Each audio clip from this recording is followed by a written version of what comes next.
Hello everyone, welcome back to learn with Mizo.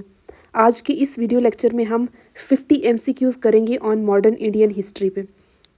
Same जैसा JKSSB का modern pattern है, उसी पैटर्न पर ये सारे क्वेश्चंस होंगे। हम आंसर्स देखेंगे एक्सप्लेनेशन के साथ में। तो चलिए शुरू करते हैं इस शानदार से मज़ेदार से सेशन को।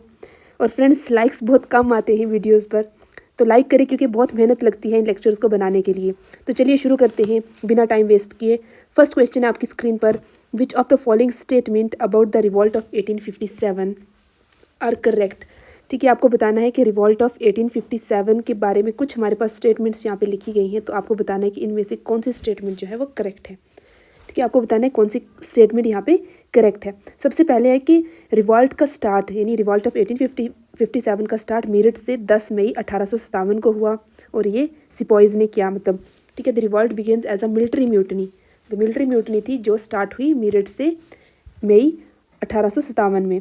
सेकंड हमारे पास स्टेटमेंट दिया गया है कि डॉक्ट्राइन ऑफ लैप्स और सब्सिडरी अलायंस जो थे, डॉक्ट्राइन ऑफ लैप्स और जो सब्सिडरी अलायंस थे, इन्होंने इंडियन रूलर्स को नाराज़ किया। मतलब ये एक पॉलिटिकल काज था इस रिवॉल्ट के लिए। थर्ड हमारे पास, the revolt was completely pan India and unified across all religion. के रिवॉल्ट पूरी इंडिया में फैला था और हर तरह के रीजन्स के लोग जो थे वो यूनिफाइड थे, जुड़े हुए थे। फोर्थ स्टेटमेंट कहती है कि social reforms like abolition of sati contributed to the uprising. कहती है कि ब्रिटिश सोशल रिफॉर्म्स जो सती का एबॉलिश करना था, ख़त्म करना था, वो भी एक कारण बना इस अपराइजिंग के लिए। तो आपको बताना है कि इसमें से कौन सा ऑप्शन जो है वो सही है। ठीक है, तो सही आंसर है हमारे पास option A. Option A is the right answer. ठीक है, अब हम वन बाई वन करके इसकी एक्सप्लेनेशन देखते हैं। सबसे पहले हमारे पास फर्स्ट स्टेटमेंट जो है हमारे पास वो सही है। रिवॉल्ट का स्टार्ट जो हमारे पास है, ये रिवॉल्ट ऑफ 1857 का स्टार्ट जो है वो कहाँ से हुआ? मेरठ से हुआ। कब हुआ? 10 मई 1857 में हुआ। ठीक है, सेकंड स्टेटमेंट भी यहाँ पे सही है। जैसे लॉर्ड डलहौजी की जो डॉक्ट्राइन ऑफ लैप्स थी, ठीक है, लॉर्ड जो डलहौजी की डॉक्ट्राइन ऑफ लैप्स थी, और हमारे पास जो विल्सले की क्या थी? सब्सिडरी अलायंस थी। तो इन्होंने क्या किया था? इंडियन रूलर्स को मतलब गुस्सा दिलाया था, क्योंकि ये सारी पॉलिसीज़ जो थी उनकी सोवेरेनिटी को थ्रेटन करती थी। ठीक है, उनकी सोवेरेनिटी को क्या करती थी? थ्रेटन करती थी। दैट्स वाई उन्होंने ये सारा किया। उसके बाद थर्ड हमारे पास ऑप्शन है जो कि गलत है। यहाँ पे लिखा है कि रिवॉल्ट पूरा इंडिया में फैला नहीं था। ठीक है, मेनली नॉर्थ और सेंट्रल इंडिया तक ही महदूद था, लिमिटेड था नॉर्थ इंडिया तक और सेंट्रल इंडिया में ही महदूद था, ये पेन इंडिया नहीं था। तो इसलिए थर्ड ऑप्शन यहाँ पे क्या है? थर्ड ऑप्शन यहाँ पे गलत है। इसलिए 1, 2 एंड 4 जो है हमारे पास आंसर है। और फोर्थ स्टेटमेंट कहती है कि ब्रिटिश कि जो सोशल और रिफॉर्म्स थे, जैसे सती को ख़त्म करना, विडोरी मैरिज को इनकरेज करना, या फिर कुछ मिशनरी एक्टिविटीज़ थी, तो उनकी वजह से क्या थी? ये रिवॉल्ट का ये भी एक कारण थी। क्योंकि हिंदुस्तानियों को लगता था कि ये उनके रिलीजन में इंटरफेरेंस करते हैं। जो ऑर्थोडॉक्स इंडियंस थे ना, उनको लगता था कि ये हमारे रिलीजन के साथ जो है वो खिलवाड़ कर रहे हैं। तो ये पॉलिसीज़ भी एक कारण बनी जिसकी वजह से 1857 की क्रांति हुई। ठीक है फ्रेंड्स, नेक्स्ट क्वेश्चन देखते हैं। क्वेश्चन नंबर 2 है हमारे पास, select the correct statement regarding the cause of revolt of 1857। 1857 की जो रिवॉल्ट है उसके रिलेटेड कुछ स्टेटमेंट्स दी गई हैं, तो आपको बताना है कि कौन सी स्टेटमेंट्स जो हैं वो करेक्ट हैं। फर्स्ट स्टेटमेंट है हमारे पास यहाँ पे, economic exploitation such as economic exploitation through plantations and trade restrictions fuelled resentment. कहते हैं कि जो ब्रिटिश की पॉलिसीज़ थी, इनकी वजह से क्या हुआ? हमारे पास जो एक्सप्लॉयटेशन की जो पॉलिसीज़ थी ब्रिटिशों की, तो इनकी वजह से क्या हुआ? लोगों में रिजेंटमेंट आ गया। मतलब उनके खिलाफ जो है भावनाएं जाग गई लोगों के अंदर।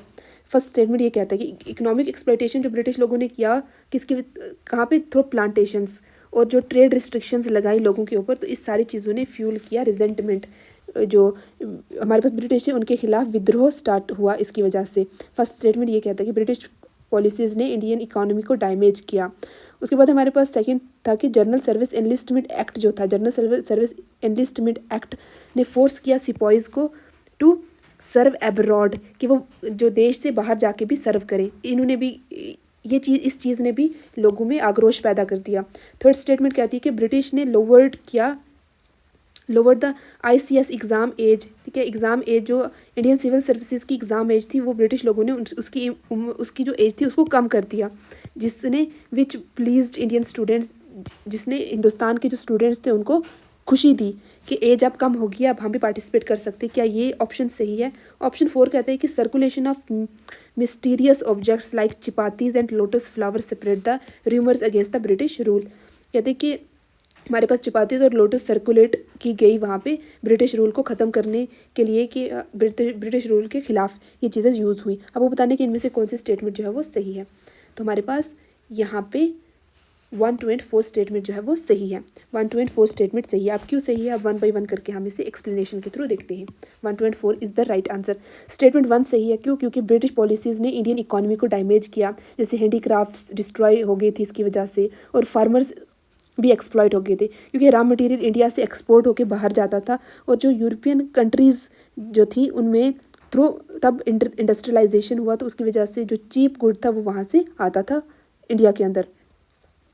ठीक है, उसकी वजह से क्या हुआ था कि इंडिया की जो थी हमारे पास हैंडीक्राफ्ट इंडस्ट्रीज़ जो थी वो डिस्ट्रॉय हो गई थी, और फार्मर्स का भी एक्सप्लॉयटेशन होता था ना, कैसे नील की खेती करवाते थे ज़बरदस्ती इससे फार्मर्स से। ठीक है, उसके बाद हमारे पास सेकंड स्टेटमेंट की अगर बात करें तो जनरल सर्विस एनलिस्टमेंट एक्ट के अकॉर्डिंग सिपाहीज़ को फॉरेन सर्विस करनी पड़ती थी, जो उनके रिलीजियस बिलीव्स के अगेंस्ट थी। तो इसकी वजह से ये भी एक कारण बना विद्रोह का, 1857 की क्रांति का। उसके बाद हमारे पास थर्ड स्टेटमेंट है जो कि गलत दी गई है यहाँ पे।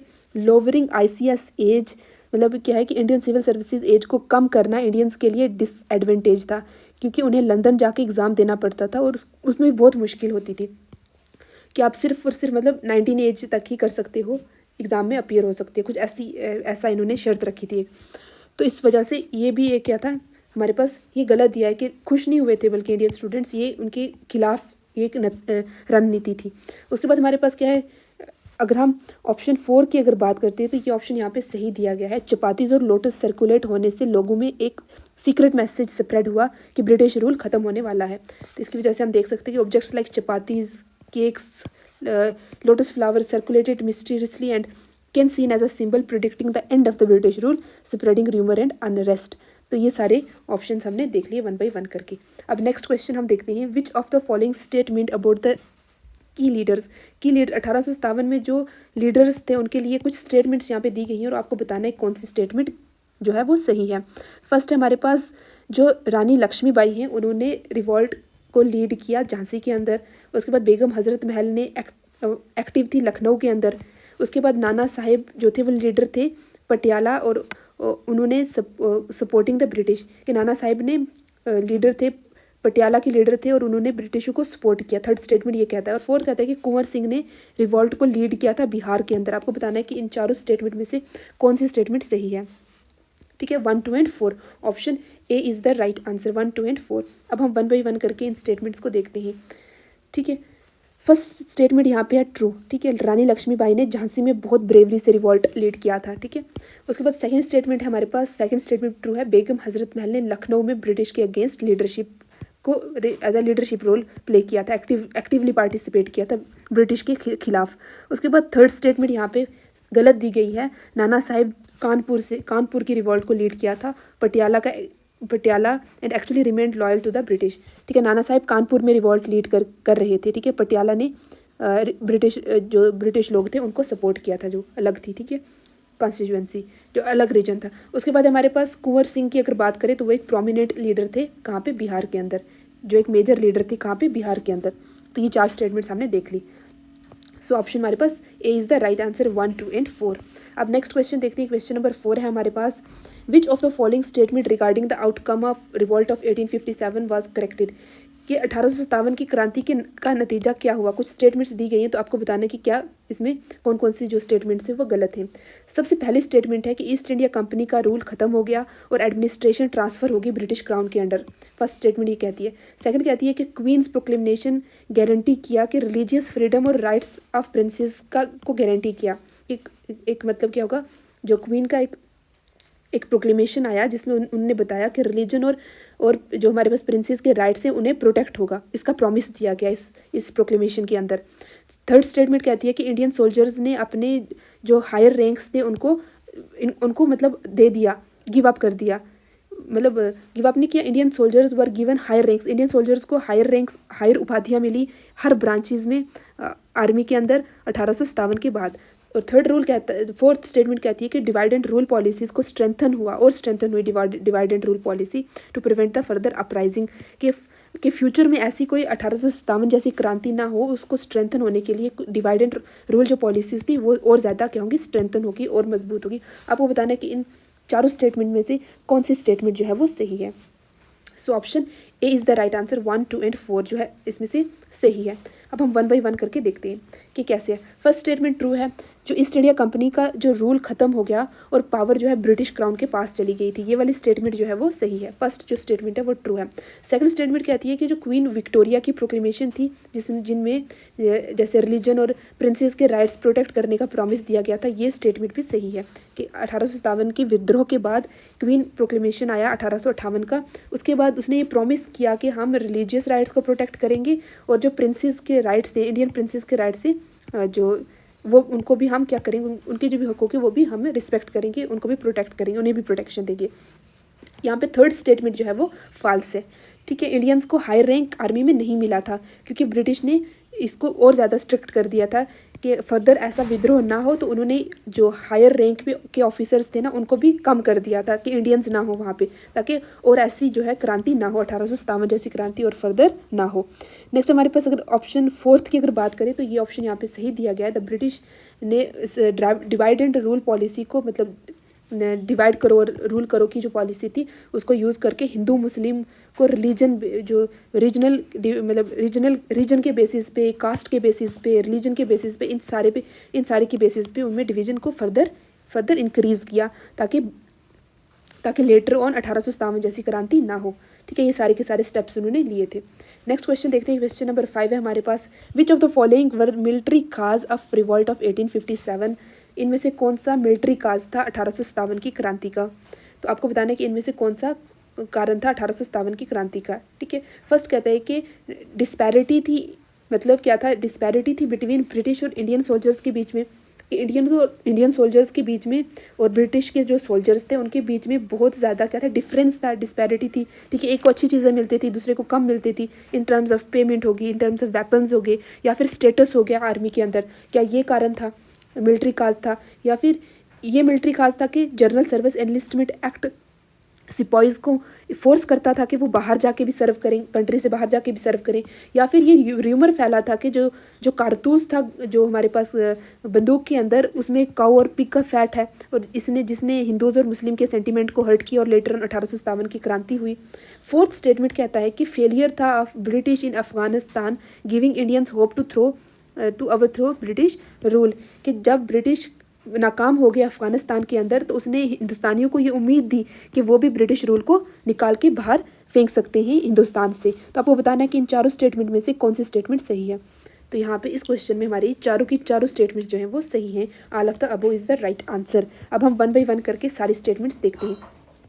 फर्स्ट स्टेटमेंट है हमारे पास, इंडियन सिपाहीज़ को ब्रिटिश सोल्जर्स के कंपैरिजन में कम वेतन मिलता था, मतलब कम सैलरी मिलती थी।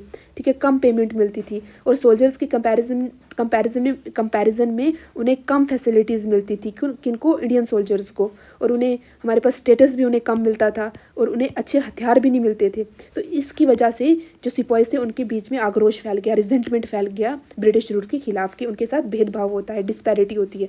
नेक्स्ट स्टेटमेंट है हमारे पास सेकेंड, जो हमारे पास है कि तो जनरल सर्विस एनलिस्टमेंट एक्ट ने सिपाहीज़ को फॉरेन सर्विस के लिए फोर्स किया था जो उनके रिलीजियस बिलीव्स के खिलाफ था।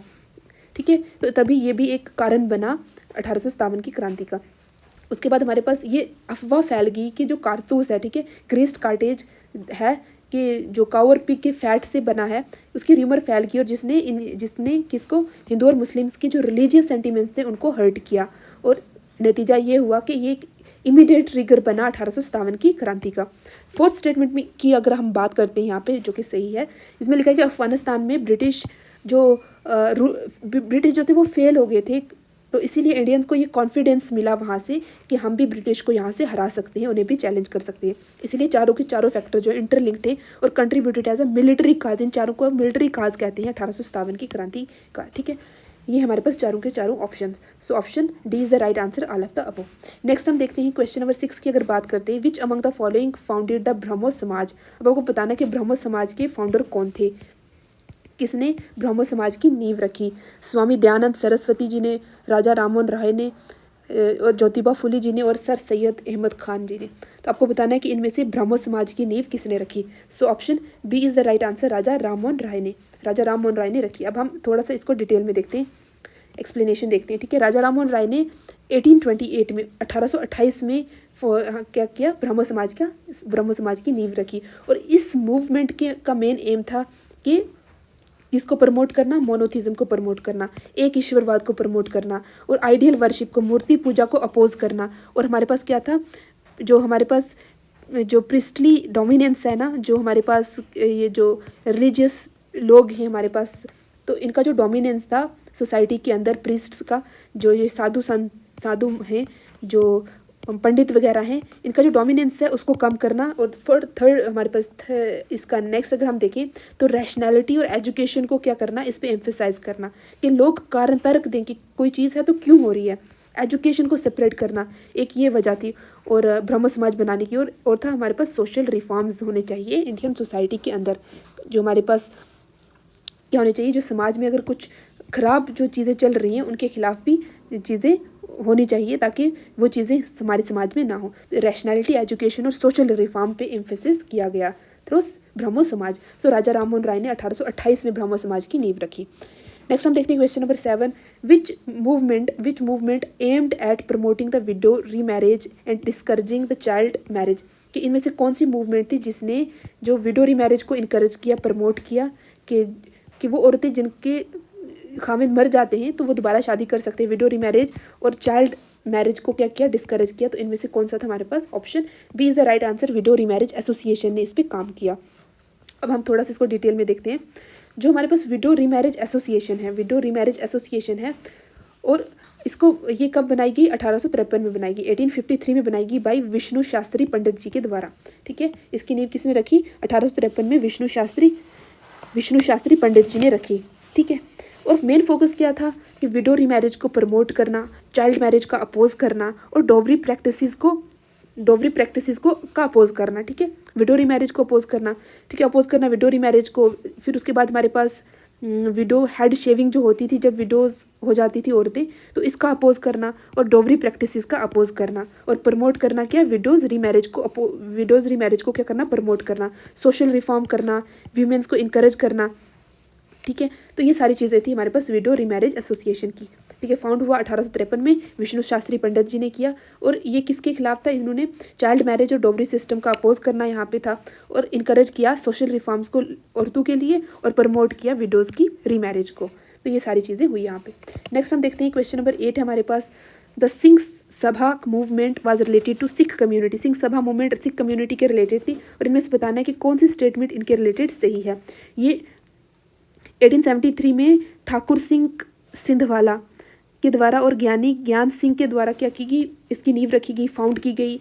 तो फर्स्ट स्टेटमेंट ये कहती है। सेकंड स्टेटमेंट कहती है कि इसका एम था रिस्टोर करना सिखिज़्म को, ठीक है, टू इट्स ओरिजिनल प्योरिटी। ठीक है, सिखिज़्म को क्या करना, प्रमोट करना, क्या ये था। थर्ड स्टेटमेंट हमारे पास ये कहती है कि प्रमोट करना एजुकेशन को और सिख कल्चर को रिवाइव करना। ठीक है, सिख कल्चर को दोबारा लाना, उसको रिवाइवल, ये इसको प्रमोट करना था। या फिर हमारे पास फोर्थ ऑप्शन कहता है सिख सभा मूवमेंट के रिलेटेड कि इन्होंने अपोज किया ब्रिटिश एडमिनिस्ट्रेटिव रिफॉर्म्स को अपोज किया। आपको बताना है कि इनमें से कौन से जो स्टेटमेंट्स है वो सही है। हमारे पास option B is the right answer. यहाँ पे 1, 2 एंड 3 ऑप्शन जो है यहाँ पे सही है। ठीक है, हम 1 बाई 1 करके इसको डिटेल में देखते हैं। फर्स्ट स्टेटमेंट हमारे पास जो दी गई है वो सही दी गई है। ठीक है, कि सिंह सभा मूवमेंट जो है 1873 में स्टार्ट हुई अमृतसर के अंदर, और इनको किसने स्टार्ट किया, ठाकुर सिंह सिंधवाला ने और ज्ञानी ज्ञान सिंह ने। फर्स्ट स्टेटमेंट हमारे पास सही है। सेकंड स्टेटमेंट हमारे पास है कि इसका एम है कि सिख रिलीजन को उसकी ओरिजिनल फॉर्म में वापस लाना था, तो ये भी सही है। और करप्ट प्रैक्टिसेस को कम करना था, तो मतलब करप्ट प्रैक्टिसेस जो होती थी उनको काउंटर करना उसके लिए था, तो ये स्टेटमेंट भी सही है। थर्ड स्टेटमेंट की अगर बात करें तो एजुकेशन स्प्रेड करना और सिख कल्चर को रिवाइव करना इसका मेजर गोल था। थर्ड स्टेटमेंट भी सही है। फोर्थ स्टेटमेंट यहाँ पे गलत है। It did not directly oppose the British administration को डायरेक्टली अपोज नहीं किया था। इसका मेन फोकस था रिलीजियस और कल्चरल रिवाइवल ऑफ सिखिज्म, ना कि ब्रिटिश एडमिनिस्ट्रेशन को अपोज करना। सो फोर्थ ऑप्शन यहाँ पे गलत है। तो इस तरह से हमारे पास ये रहा हमारा क्वेश्चन नंबर 8। ठीक है, आई होप आपको समझ आया। नेक्स्ट हम देखते हैं क्वेश्चन नंबर, हमारे पास नेक्स्ट क्वेश्चन है द देवबंद मूवमेंट एम्फिसाइज्ड। जो देवबंद मूवमेंट है उसने किस चीज़ पर तवज्जो दी, किस चीज़ पर तवज्जो दी, वो आपको बताना है कि इनमें से किस किस चीज़ पर तवज्जो दी। कि हमारे पास सबसे पहला है कि हमारे पास उनका मेन फोकस था शरीयत यानी इस्लामिक लॉ पे, और हमारे पास था तरीका, शरीयत और तरीका के ऊपर उन्होंने तवज्जो दी। स्ट्रिक्ट एडहेरेंस टू शरीयत एंड तरीका मतलब जो स्पिरिचुअल पाथ है उस पर उन्होंने तवज्जो दी। सेकंड हमारे पास प्रमोशन ऑफ डिसिप्लिन सूफीज़म। इस मूवमेंट जो था ये क्या था, इस मूवमेंट ने डिसिप्लिन और रिफॉर्म्ड ओरिएंटेड सूफीज़म को प्रमोट किया। सेकंड, या फिर थर्ड इसमें स्टेटमेंट है कि यूनिवर्सल रिलीजन और मोरालिटी पे फोकस किया। और फोर्थ स्टेटमेंट कहती है कि इन्होंने इनकरेज किया वेस्टर्न स्टाइल ऑफ एजुकेशन। जो वेस्टर्न स्टाइल ऑफ एजुकेशन है उसको क्या किया, इन्होंने सपोर्ट किया। बाकी जो ट्रेडिशनल इस्लामिक जो हमारे पास थी उस पर फोकस नहीं किया। तो क्या ये फोर्थ स्टेटमेंट सही है? तो हमारे पास आपको बताना है कि इनमें से कौन सी स्टेटमेंट सही है। 1 and 2 only, 1 and 2 only, 3 and 4 only, या फिर all of the above. So option A B में से कोई भी लिखेंगे तो option B is the right answer, 1 and 2 only. ठीक है, 1 and 2 ओनली यहाँ पे सही है। हम देखते हैं वन बाई वन करके इन स्टेटमेंट्स को।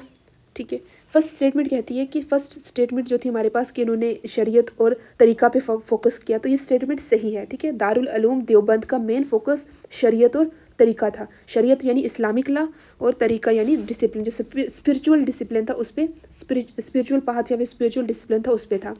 सेकंड स्टेटमेंट भी सही है, इन्होंने प्रमोट किया, इस मूवमेंट ने डिसिप्लिन और रिफॉर्म ओरिएंटेड सूफीज़म को प्रमोट किया। ठीक है, सेकंड स्टेटमेंट भी सही है। थर्ड स्टेटमेंट कहती है कि ये यूनिवर्सल रिलीजन की बात नहीं करते। ठीक है, it not aimed at universal religion, it was a specific Islamic reform movement, बल्कि इस्लामिक रिफॉर्म मूवमेंट था ये यूनिवर्सल रिलीजन की बात नहीं करते। थर्ड स्टेटमेंट हमारे पास क्या है, गलत है।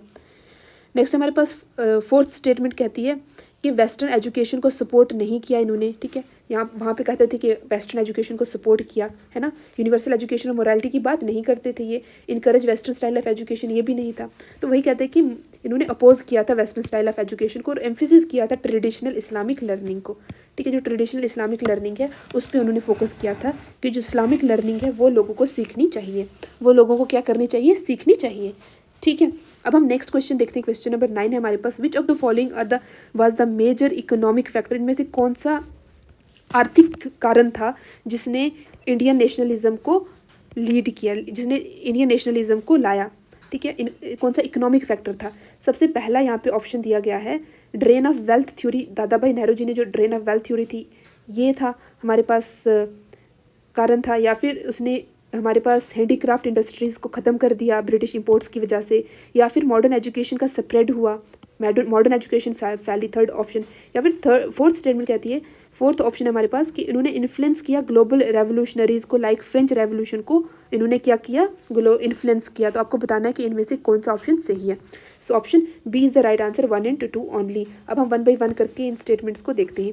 फर्स्ट स्टेटमेंट हमारे पास सही है, दादा भाई नेहरू जी ने ड्रेन ऑफ वेल्थ थ्योरी दिया, जिसने दिखाया कि इंडिया के पास ब्रिटेन, मतलब इंडिया का जो, जिसने ये दिखाया कि इंडिया का जो पैसा, इंडिया की जो वेल्थ है वो ब्रिटेन लोग लेके जा रहे हैं। ठीक है, ब्रिटेन लोग लेके जा रहे हैं, और इसने क्या किया, इकोनॉमिक रिजेंटमेंट, लोगों के अंदर आक्रोश भरा कि हमारी जो वेल्थ है वो ब्रिटेन लोग अपनी कंट्री में लेके जा रहे हैं, तो हमारे पास कुछ नहीं बच रहा। सेकंड ऑप्शन था हमारे पास कि British imports leads to the decline of local handicraft. ये भी ट्रू है, ब्रिटिश इंपोर्ट्स की वजह से इंडियन हैंडीक्राफ्ट जो थी वो डिस्ट्रॉय हो गई थी, अनएम्प्लॉयमेंट और पॉवर्टी बढ़ गई थी इसकी वजह से, तो ये भी एक रिजेंटमेंट का कारण बना। थर्ड यहाँ पे स्टेटमेंट जो थी वो गलत दी गई थी, modern education is a social cultural factor not purely economic factor. ठीक है, मॉडर्न एजुकेशन सोशल और कल्चरल फैक्टर था, ना कि इकोनॉमिक फैक्टर था, तो तभी ये वाली स्टेटमेंट जो है वो गलत है। और फोर्थ स्टेटमेंट भी यहाँ पे गलत दी गई है, फ्रेंच रेवोल्यूशन ने इंस्पायर किया, बट हमारे पास जो इकोनॉमिक काज ये वाला नहीं था, नॉट एन इकोनॉमिक काज। तो क्वेश्चन में स्पेसिफिकली इकोनॉमिक काज के बारे में पूछा गया है। नेक्स्ट क्वेश्चन है हमारे पास, which association acted as precursor to the Indian National Congress. आपको बताना है कि इनमें से कौन सी जो हमारे पास एसोसिएशंस जो नीचे दी गई हैं, आपको बताना है कि इनमें से कौन सी जो है इंडियन नेशनल कांग्रेस से पहले थी। आपको बताना है कि इनमें से कौन सी एसोसिएशन जो थी वो इंडियन नेशनल कांग्रेस से पहले थी, या फिर एज अ प्रिकर्सर काम किया इंडियन नेशनल कांग्रेस की एज अ प्रिकर्सर काम किया, आपको बताना है। तो सबसे पहले हमारे पास British Indian Association, East India Association, जो बंगाल लंदन बेस्ड एसोसिएशन थी और जिसने पॉलिटिकल अवेकनिंग को क्या किया, प्रमोट किया। ठीक है, लोगों में जागरूकता लाई, किसके रिलेटेड, पॉलिटिक्स के रिलेटेड। सेकंड थी हमारे पास पूना सार्वजनिक सभा, जिसने एंगेज किया सोशियो पॉलिटिकल रिफॉर्म्स में। ठीक है, सोशियो पॉलिटिकल रिफॉर्म्स को क्या किया, मतलब इसको लाया कि ये चीज़ें भी होती हैं। उसके बाद हमारे पास है रेज़ किया पब्लिक इश्यूज़ को, पब्लिक के जो इश्यूज़ हैं उनको रेज़ किया। उसके बाद हमारे पास है कि मद्रास नेटिव एसोसिएशन, थर्ड है हमारे पास मद्रास नेटिव एसोसिएशन, जिसने प्रमोट किया पब्लिक ओपिनियन को कि लोग क्या कहते हैं, और पॉलिटिकल अवेयरनेस जगाई इन मद्रास के अंदर। थर्ड है हमारे पास वकीला घरा संघ, वोक कालीघारा संघ, हमारे पास ये कहाँ पे थी, मैसूर के अंदर थी, और इसने social economic and political rights के बारे में वो कालीघा कम्युनिटी की जो हमारे पास क्या थी, कम्युनिटी थी, उसके रिलेटेड इन्होंने सोशो इकोनॉमिक पॉलिटिकल राइट्स के बारे में अवेकनिंग जगाई। ये इनके ऊपर सेट किया। आपको बताने कि इनमें से कौन सा ऑप्शन सही है, 1 and 2 ओनली, ठीक है, 2 only, 1, 2 and 3 only, 2 and 4 only, या फिर all of the above. So option D is the right answer, all of the above. अब 1 by 1 करके इसकी एक्सप्लेनेशन देखते हैं हम। क्या है, फर्स्ट जो स्टेटमेंट है वो सही है। ब्रिटिश इंडियन एसोसिएशन और ईस्ट इंडिया कंपनी ने पॉलिटिकल अवेयरनेस सेपरेट की थी। ठीक है, British East India association and East India association help develop the political awakening in the Bengal and London. Bengal और लंदन के अंदर इन्होंने क्या किया था, पॉलिटिकल अवेकनिंग सेपरेट करने का काम किया था, पॉलिटिकल अवेयरनेस फैलाने का काम किया था। नेक्स्ट है पूना सार्वजनिक सभा ने पब्लिक इश्यूज़ उठाए और लोगों को इन्वॉल्व किया। ठीक है, ये भी सही है, सोशियो पॉलिटिकल इश्यूज़ उठाए और लोगों को इन्वॉल्व किया, है ना, सिटीजन्स को इंगेज किया। थर्ड है हमारे पास, थर्ड स्टेटमेंट भी सही है कि हमारे पास जो मद्रास नेटिव एसोसिएशन ने पॉलिटिकल कॉन्शियसनेस को डेवलप किया। ठीक है, मद्रास नेटिव एसोसिएशन ने एक फॉर्म प्रोवाइड किया जिसने जो पब्लिक ग्रीवेंसेस और पॉलिटिकल अवेयरनेस को क्या किया, लाया। ठीक है, लोगों के जो ग्रीवेंसेस हैं, लोगों के जो मुद्दे हैं उनको उठाया, और सेकंड हमारे पास पॉलिटिकल अवेयरनेस लाई। जो फोर्थ स्टेटमेंट है हम यहाँ पे, वो भी हमारे पास क्या है, सही है। वकीला घरा जो संघ है जो मैसूर के अंदर था, उसने प्रमोट किया social economic and political rights को, और हमारे पास क्या किया, ऑर्गेनाइज किया पॉलिटिकल एक्टिविटी को। ठीक है, इन्होंने क्या किया, रीजनल लेवल पर पॉलिटिकल अवेयरनेस जगाई और राइट्स के लिए काम किया। ठीक है, इन सब ने मिलकर ग्राउंड वर्क क्रिएट किया, मतलब ग्राउंड लेवल पे इन सब ने काम किया, जिससे लेटर इंडियन नेशनल कांग्रेस का फाउंडेशन पॉसिबल हुआ। ठीक है, जिसमें लेटर ऑन जो इंडियन नेशनल कांग्रेस था उसका फाउंडेशन बना। ठीक है, क्वेश्चन पूछा क्या था कि इनमें से कौन सी एसोसिएशन इंडियन नेशनल कांग्रेस बनाने का कारण बनी। तो आपको बताना है कि इन चारों में से कौन सी स्टेटमेंट सही है। तो चारों की चारों स्टेटमेंट सही है। सो option D is the right answer. Next question देखते हैं हमारे पास कौन सा, क्वेश्चन नंबर 11 है हमारे पास। Who considered the lightning conductor of the early nationalist forces. इनमें से बताना है कि कौन जो है लाइटनिंग कंडक्टर का काम किया अर्ली नेशनलिस्ट फोर्सेज में। ठीक है, कौन थे lightning conductor early nationalist forces के, जो लाइटनिंग कंडक्टर थे वो कौन थे। सबसे पहला ऑप्शन दिया है कि एलन ऑक्टोवन होम ने प्रपोज किया INC as a safety valve. ठीक है, आईएनसी को, इंडियन नेशनल कांग्रेस को एज अ सेफ्टी वाल्व कहा, प्रपोज किया। उसके बाद हमारे पास दादा भाई नेहरू जी ने इकोनॉमिक अवेयरनेस को जगाया, बाल गंगाधर तिलक ने मिलिटेंट एक्टिविज्म को मोबिलाइज किया, और फोर्थ स्टेटमेंट कहते हैं कि सुरेंद्रनाथ बैनर्जी ने ऑर्गेनाइज किया पॉलिटिकल एजुकेशन को सुरेंद्रनाथ बैनर्जी ने ऑर्गेनाइज किया। तो आपको बताना है इनमें से कौन सा ऑप्शन सही है। सो option B is the right answer, 2 only. Dadabhai Nehru ji ने स्प्रेड किया था इकोनॉमिक अवेयरनेस के बारे में, जो लेटर ऑन लाइटनिंग कंडक्टर की तरह जिसने काम किया। वो 1 by 1 करके इन डिटेल में इन्हें हम देखते हैं क्या है एक्सप्लेनेशन इसकी। सबसे पहले हमारे पास ऑप्शन 1 जो पार्शली ट्रू है।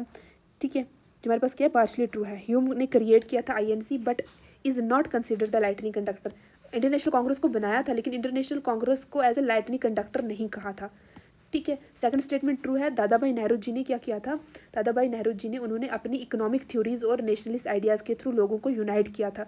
तो लाइटनिंग कंडक्टर का मतलब होता है कि वो पर्सन जो हमारे पास स्कैटर्ड नेशनलिस्ट फीलिंग है, मतलब लोगों के बीच में तरह तरह की फीलिंग्स है, उनको एक डायरेक्शन देना। तो दादा भाई नेहरू जी ने अपनी थ्योरीज से उन्हें एक तरफ डायरेक्ट किया। ये रोल था दादा भाई नेहरू जी का और इसने एक पिवोटल रोल प्ले किया। तो दैट इज़ वाई दादा भाई नेहरू जी के जो आइडियाज़ थे उन्हें हम लाइटनिंग कंडक्टर कहते हैं। ठीक है, जैसे यहाँ लिखा गया है, दादा भाई Nehru ji United nationalist forces को यूनाइट किया। किस तरह से यूनाइट किया, उन्होंने इकोनॉमिक क्रिटिक दिया और आइडियाज़ दी। इकोनॉमिक क्रिटिक ये हुआ कि उन्होंने ये बताया कि ब्रिटिश कैसे जो इंडिया की वेल्थ है उसको लूट लूट के अपने घर लेके जा रहे हैं, ब्रिटेन में लेके जा रहे हैं, उन्होंने ये बताया लोगों को, ठीक है। और इसकी वजह से उन्हें ये टाइटल मिला लाइटनिंग कंडक्टर का। आई होप आपको समझ आ रही चीज़ें। नेक्स्ट देखते हैं, थर्ड ऑप्शन यहाँ पे गलत दिया गया है, Tilak was the part of extremism phase, ठीक है। जो हमारे पास यहाँ पे दिया गया ना थर्ड, कि बाल गंगाधर तिलक ने मिलिटेंट एक्टिविज्म में को मोबिलाइज किया, तो दैट वाज रॉन्ग। जो हमारे पास बाल गंगाधर तिलक जी थे उन्होंने एक्सट्रीमिस्ट फेज को क्या किया था, बढ़ाया था, तो अर्ली नेशनलिस्ट यूनिफिकेशन में। फोर्थ ऑप्शन है हमारे पास क्या है, फोर्थ ऑप्शन था सुरेंद्र नाथ बैनर्जी ने पॉलिटिकल एजुकेशन के बारे में को ऑर्गेनाइज कराया, तो ये भी हमारे पास गलत है। बैनर्जी ने अवेयरनेस को अराइज किया था but not unify forces in the same way as Naoroji ने जैसे किया था। मतलब अगर क्वेश्चन के हिसाब से देखा जाए, लाइटनिंग कंडक्टर के बारे में पूछा गया है हमारे से, तो हम ये बता सकते हैं लाइटनिंग कंडक्टर के बारे में पूछा गया, तो हमारे पास कौन सा था, ऑप्शन सेकंड सही है, दादाभाई नेहरू जी को कहा जाता है। क्योंकि उन्होंने इकोनॉमिक अवेयरनेस फैलाई, और कैसे फैलाई, जैसे मैंने आपको भी बताया कि उन्होंने बताया कि जो ब्रिटिश के लोग हैं वो लूट लूट के हिंदुस्तान की संपत्ति को अपने देश ब्रिटेन में लेके जा रहे हैं, तो ये लोगों की चीज़ें समझाई। नेक्स्ट क्वेश्चन देखिए, क्वेश्चन नंबर 12 हमारे पास, which of the following statement are true about the Indian National Congress के बारे में कुछ स्टेटमेंट्स यहाँ पे दी गई हैं और आपको बताना है कि कौन सी स्टेटमेंट यहाँ पे करेक्ट है, ठीक है, ट्रू है। सबसे पहली है कि ये फाउंड हुआ था 28 दिसंबर 1885 को एलन ऑक्टेवियन होम के द्वारा। इंडियन नेशनल कांग्रेस को बनाया गया था 28 दिसंबर 1885 को। सेकंड ऑप्शन कहता है कि जो फर्स्ट सेशन था वो बॉम्बे के अंदर हुआ और वहाँ पे 72 डेलीगेट्स जो थे वो इन्वॉल्व थे। थर्ड ऑप्शन कहता है कि उमेश चंद्र बैनर्जी इलेक्ट हुए थे फर्स्ट प्रेसिडेंट ऑफ आईएनसी। जो आईएनसी के फर्स्ट प्रेसिडेंट कौन थे, वो उमेश चंद्र बैनर्जी थे। थर्ड ऑप्शन ये कहता है। और फोर्थ ऑप्शन कहता है कि initially aimed for moderate political reform, पहले ये था कि हम मतलब मॉडरेट तरह से क्या करेंगे, पॉलिटिकल रिफॉर्म्स करेंगे, बट लेटर ये एक ड्राइवर बना किसका, इंडियन इंडिपेंडेंट मूवमेंट का। लास्ट में लेटर ऑन ये क्या बना, एक ड्राइवर बना कि इसने हिंदुस्तान को आज़ादी दिलाने में अहम योगदान दिया। तो आपको बताना है चारों स्टेटमेंट में से कौन सी स्टेटमेंट सही है। So all of the statements are correct, चारों की चारों ऑप्शन यहाँ पे सही हैं। अब वन बाई वन करके इन चारों ऑप्शंस को हम देखते हैं। स्टेटमेंट 1 सही है, ठीक है। एलन ऑक्टन होम ने हमारे पास 1885 में आईएनसी को एस्टैब्लिश किया, 28 दिसंबर। उसके बाद 28 दिसंबर मतलब 1885 को एस्टैब्लिश किया। सेकंड स्टेटमेंट कहती है कि फर्स्ट सेशन जो था हमारे पास कहाँ पे हुआ, बॉम्बे के अंदर हुआ और 72 डेलीगेट्स थे, ये भी ट्रू है स्टेटमेंट। थर्ड स्टेटमेंट भी सही है कि उमेश चंद्र बैनर्जी फर्स्ट प्रेसिडेंट बने आईएनसी के। और फोर्थ स्टेटमेंट भी सही है, इनिशियली क्या था, ये एक मॉडरेट डिमांड्स थी कि हम सिर्फ मॉडरेट डिमांड्स रखेंगे, लेटर ऑन इंडिपेंडेंस मूवमेंट में ये एक प्लेटफॉर्म बना, कौन, आईएनसी।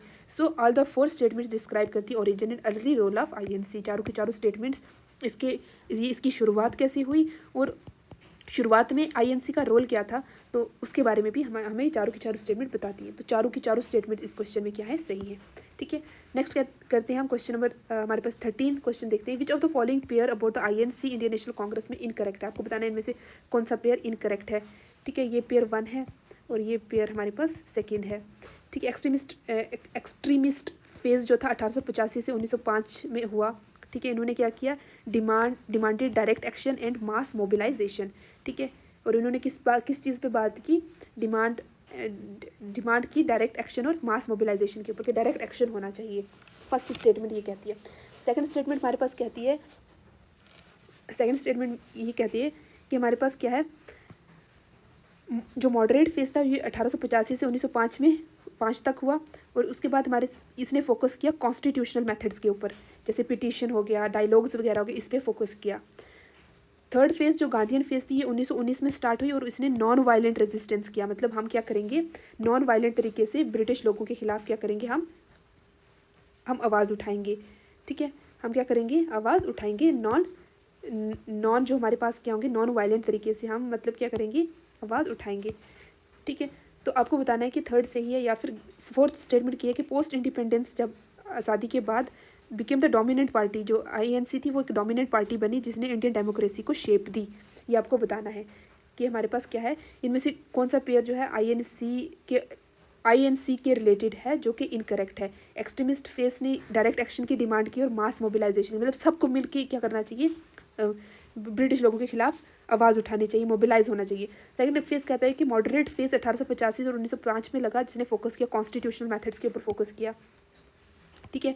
हम मतलब लिखेंगे, प्रेयर करेंगे, तो इस तरह से ब्रिटिश लोग जो हैं हमें हमारी जो क्या करेंगे, बातों को सुनेंगे और जो हमारे ग्रीवेंसेस हैं उनको एड्रेस करेंगे। थर्ड ऑप्शन था कि गांधीयन फेज़ 1919 में स्टार्ट किया, जिसने नॉन वायलेंट रेजिस्टेंस को अपनाया जिस फेज़ में, और सिविल डिसोबीडियंस मूवमेंट चली वहाँ चलाई गई, अडॉप्ट की गई। तो आपको बताना है इन चारों में से कौन सा सही है। तो हमारे पास क्या है, option A is the right answer. Extremist phase 1885 से 1905 में लगा और इसने डिमांड किया डायरेक्ट एक्शन और मास मोबिलाइजेशन। नेक्स्ट हम देखते हैं वन बाई वन करके जो हमारे पास क्या है, मतलब आपको बताना है इनमें से इनकरेक्ट कौन सा है। तो फर्स्ट स्टेटमेंट जो है वो इनकरेक्ट है यहाँ पे। अब हम वन बाई वन करके इसकी एक्सप्लेनेशन देखते हैं। ऑप्शन वन जो है वो गलत है। एक्सट्रीमिस्ट फेस जो था ना वो 1905 के बाद शुरुआत हुई थी। 1905 के बाद जो था शुरू हुआ था, 1905 के बाद शुरू हुआ था। जब हमारे पास क्या हुआ था, स्टार्ट हुआ था स्पेशली पार्टीशन ऑफ बंगाल के बाद शुरू हुआ था, जिसमें बाल गंगाधर तिलक जैसे लीडर्स ने डायरेक्ट एक्शन और मास मोबिलाइजेशन की बात की थी। ठीक है, जहाँ पे लीडर जैसे बाल गंगाधर तिलक, लाला लाजपत राय, बिपिन चंद्र पाल ने डिमांड किया था कि डायरेक्ट एक्शन होना चाहिए, मास मोबिलाइजेशन होनी चाहिए ना, पूरी कंट्री इन्वॉल्व होनी चाहिए, और associating it with 1885 to 1905 is wrong. ठीक है, ये जो डेट दी गई है वो रॉन्ग है फर्स्ट ऑप्शन में।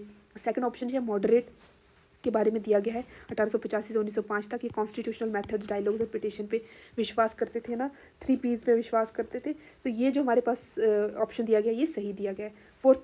थर्ड ऑप्शन भी सही है। गांधीयन फेस 1919 से स्टार्ट हुआ और नॉन वायलेंट था ना, हमने अहिंसा करनी है, हिंसा नहीं करनी है, सिविल डिसोबीडियंस करना है ना। सिविल डिसोबीडियंस क्या करना है कि हमने जो ब्रिटिश लोग हैं उनका सहयोग नहीं करना है, उनका जो कहा है वो नहीं मानना है। अगर कहीं पे भी हम उन्हें सहयोग कर रहे हैं तो हम क्या करेंगे, उसका असहयोग करेंगे, हम वहाँ पे उनको सर्व नहीं करेंगे, कोई भी काम है उनका वो नहीं करेंगे, और मास मूवमेंट पे फोकस किया। तो थर्ड ऑप्शन भी हमारे पास सही है। डी ऑप्शन भी हमारे पास क्या कहते हैं कि post independence INC become the India's dominant political party. ठीक है, पोस्ट इंडिपेंडेंस के बाद जो इंडियन नेशनल कांग्रेस थी वो डोमिनेट पार्टी बनी और उसने पॉलिसीज़ को, जो गवर्नेंस है उसको इन्फ्लुएंस किया। तो ऑप्शन डी भी हमारे पास क्या है, सही है। सो ऑप्शन ए जो है हमारे पास यहाँ पे गलत है। जो डेट दी गई है वहाँ पे ये गलत है, डेट गलत है। ठीक है, बाकी जो स्टेटमेंट दी गई थी वो सही थी। सो मतलब हम कह सकते हैं कि पार्शली ये क्या है, गलत है, डेट वॉज रॉन्ग। नेक्स्ट हम देखते हैं क्वेश्चन नंबर 14 की अगर बात करते हैं तो हमारे पास which was the real motive क्या था पार्टीशन ऑफ बंगाल का। एडमिनिस्ट्रेटिव कन्वीनियंस ओनली, कि एडमिनिस्ट्रेशन नहीं हो पा रही है इसकी, तो उसकी कन्वीनियंस के लिए कि अच्छे से हो पाए बंगाल की एडमिनिस्ट्रेशन, तो तभी पार्टीशन ऑफ बंगाल हुआ था। सेकंड कहते हैं कि इकोनॉमिक डेवलपमेंट हम करनी थी बंगाल की, तो तभी हुआ था पार्टीशन ऑफ बंगाल। थर्ड कहते हैं कि डिवाइड एंड रूल पॉलिसी खेली गई थी ब्रिटिश के द्वारा, जिसकी वजह से नेशनलिज्म जो था वो कमज़ोर हुआ था। और थर्ड हमारे पास फोर्थ ऑप्शन ये कहता है कि इन्होंने प्रमोट किया था एजुकेशन को। तो आपको बताना है कि इसमें सही ऑप्शन कौन सा है। तो option C is the right answer, divide and rule policy played by the British, ताकि हमारे पास जो नेशनलिज्म है उसको कम किया जा सके। सो हम वन बाई वन करके इसकी एक्सप्लेनेशन देखते हैं। तो ऑफिशियल रीज़न एडमिनिस्ट्रेटिव नहीं था। ठीक है, एडमिनिस्ट्रेटिव रीज़न जो है एडमिनिस्ट्रेटिव कन्वीनियंस नहीं था, लेकिन एक्चुअल मोटिव था डिवाइड एंड रूल पॉलिसी।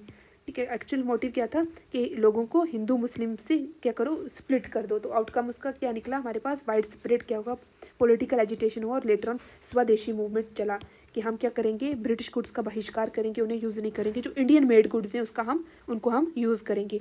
ठीक है, बहुत सारे लोगों ने फिर पार्टिसिपेट नहीं किया था। ऐसी जो हमारे पास पोस्ट थी जहाँ पे उन्हें लगाया गया था टू सर्व द ब्रिटिश, तो उन्होंने वहाँ से भी अपना इस्तीफा दे दिया था। ठीक है, उन्हें भी वहाँ से छोड़ दिया था। तो यहाँ पे जैसे लिखा कि द रियल मोटिव था कि British wanted split Hindus and Muslims to weaken the nationalist movement. Hindu Muslim का सारा खेल था जो आज तक चलता आ रहा है। नेक्स्ट देखते हैं हमारे पास क्वेश्चन नंबर 15 की अगर बात करते हैं तो विच of the following is not in activity of the स्वदेशी मूवमेंट की इनमें से कौन सी एक्टिविटी नहीं थी। क्या नहीं किया था स्वदेशी मूवमेंट में, बाइकआउट किया था फॉरेन गुड को, जो बाहर से आने वाला सामान था उसको हमने बाइकआउट किया था, जैसे मैनचेस्टर क्लॉथ हो गया, सॉल्ट हो गया ना, लिवरपूल सॉल्ट हो गया, या फिर हमने प्रमोट किया था इंडियन इंडस्ट्रीज़ को और क्राफ्ट्स को प्रमोट किया था कि हम हिंदुस्तान में ही इंडस्ट्रीज़ बनाएं, वहीं से हम चीज़ें बनाएं। थर्ड ये था कि ऑर्गेनाइज़ किया था आर्म्ड रिवॉल्ट को अगेंस्ट ब्रिटिश ऑफिशियल्स के खिलाफ, है ना, कि हम क्या करें, रिवॉल्ट करें। थर्ड था कि इस्टेब्लिशमेंट हुआ था बंगाल नेशनल कॉलेज और नेशनल काउंसिल ऑफ एजुकेशन, इनकी एस्टेब्लिशमेंट हुई थी। एक कॉलेज की एस्टेब्लिशमेंट हुई थी और हमारे पास नेशनल काउंसिल ऑफ एजुकेशन की एस्टेब्लिशमेंट हुई थी। आपको बताना है इन चारों में से कौन सा ऑप्शन जो है वो सही दिया गया है। हमारे पास क्वेश्चन नंबर 15 का आंसर आपको बताना है। तो इसमें से option C is the right answer, organising armed revolt जो थे हमारे पास वो क्या थे, नहीं थी ब्रिटिश ऑफिशियल्स के खिलाफ। आपको बताना है कि इनमें से कौन सा सही नहीं है, नॉट इंक्लूडेड इन स्वदेशी मूवमेंट। बाकी बाइकआउट किया था, यस, प्रमोशन की थी इंडस्ट्री जो इंडियन इंडस्ट्रीज़ की, यस, और इस्टेब्लिश हुआ था बंगाल नेशनल कॉलेज और इंडियन काउंसिल ऑफ एजुकेशन। तो ये तीनों स्टेटमेंट सही है, सिर्फ और सिर्फ जो गलत है हमारे पास option C is the wrong answer.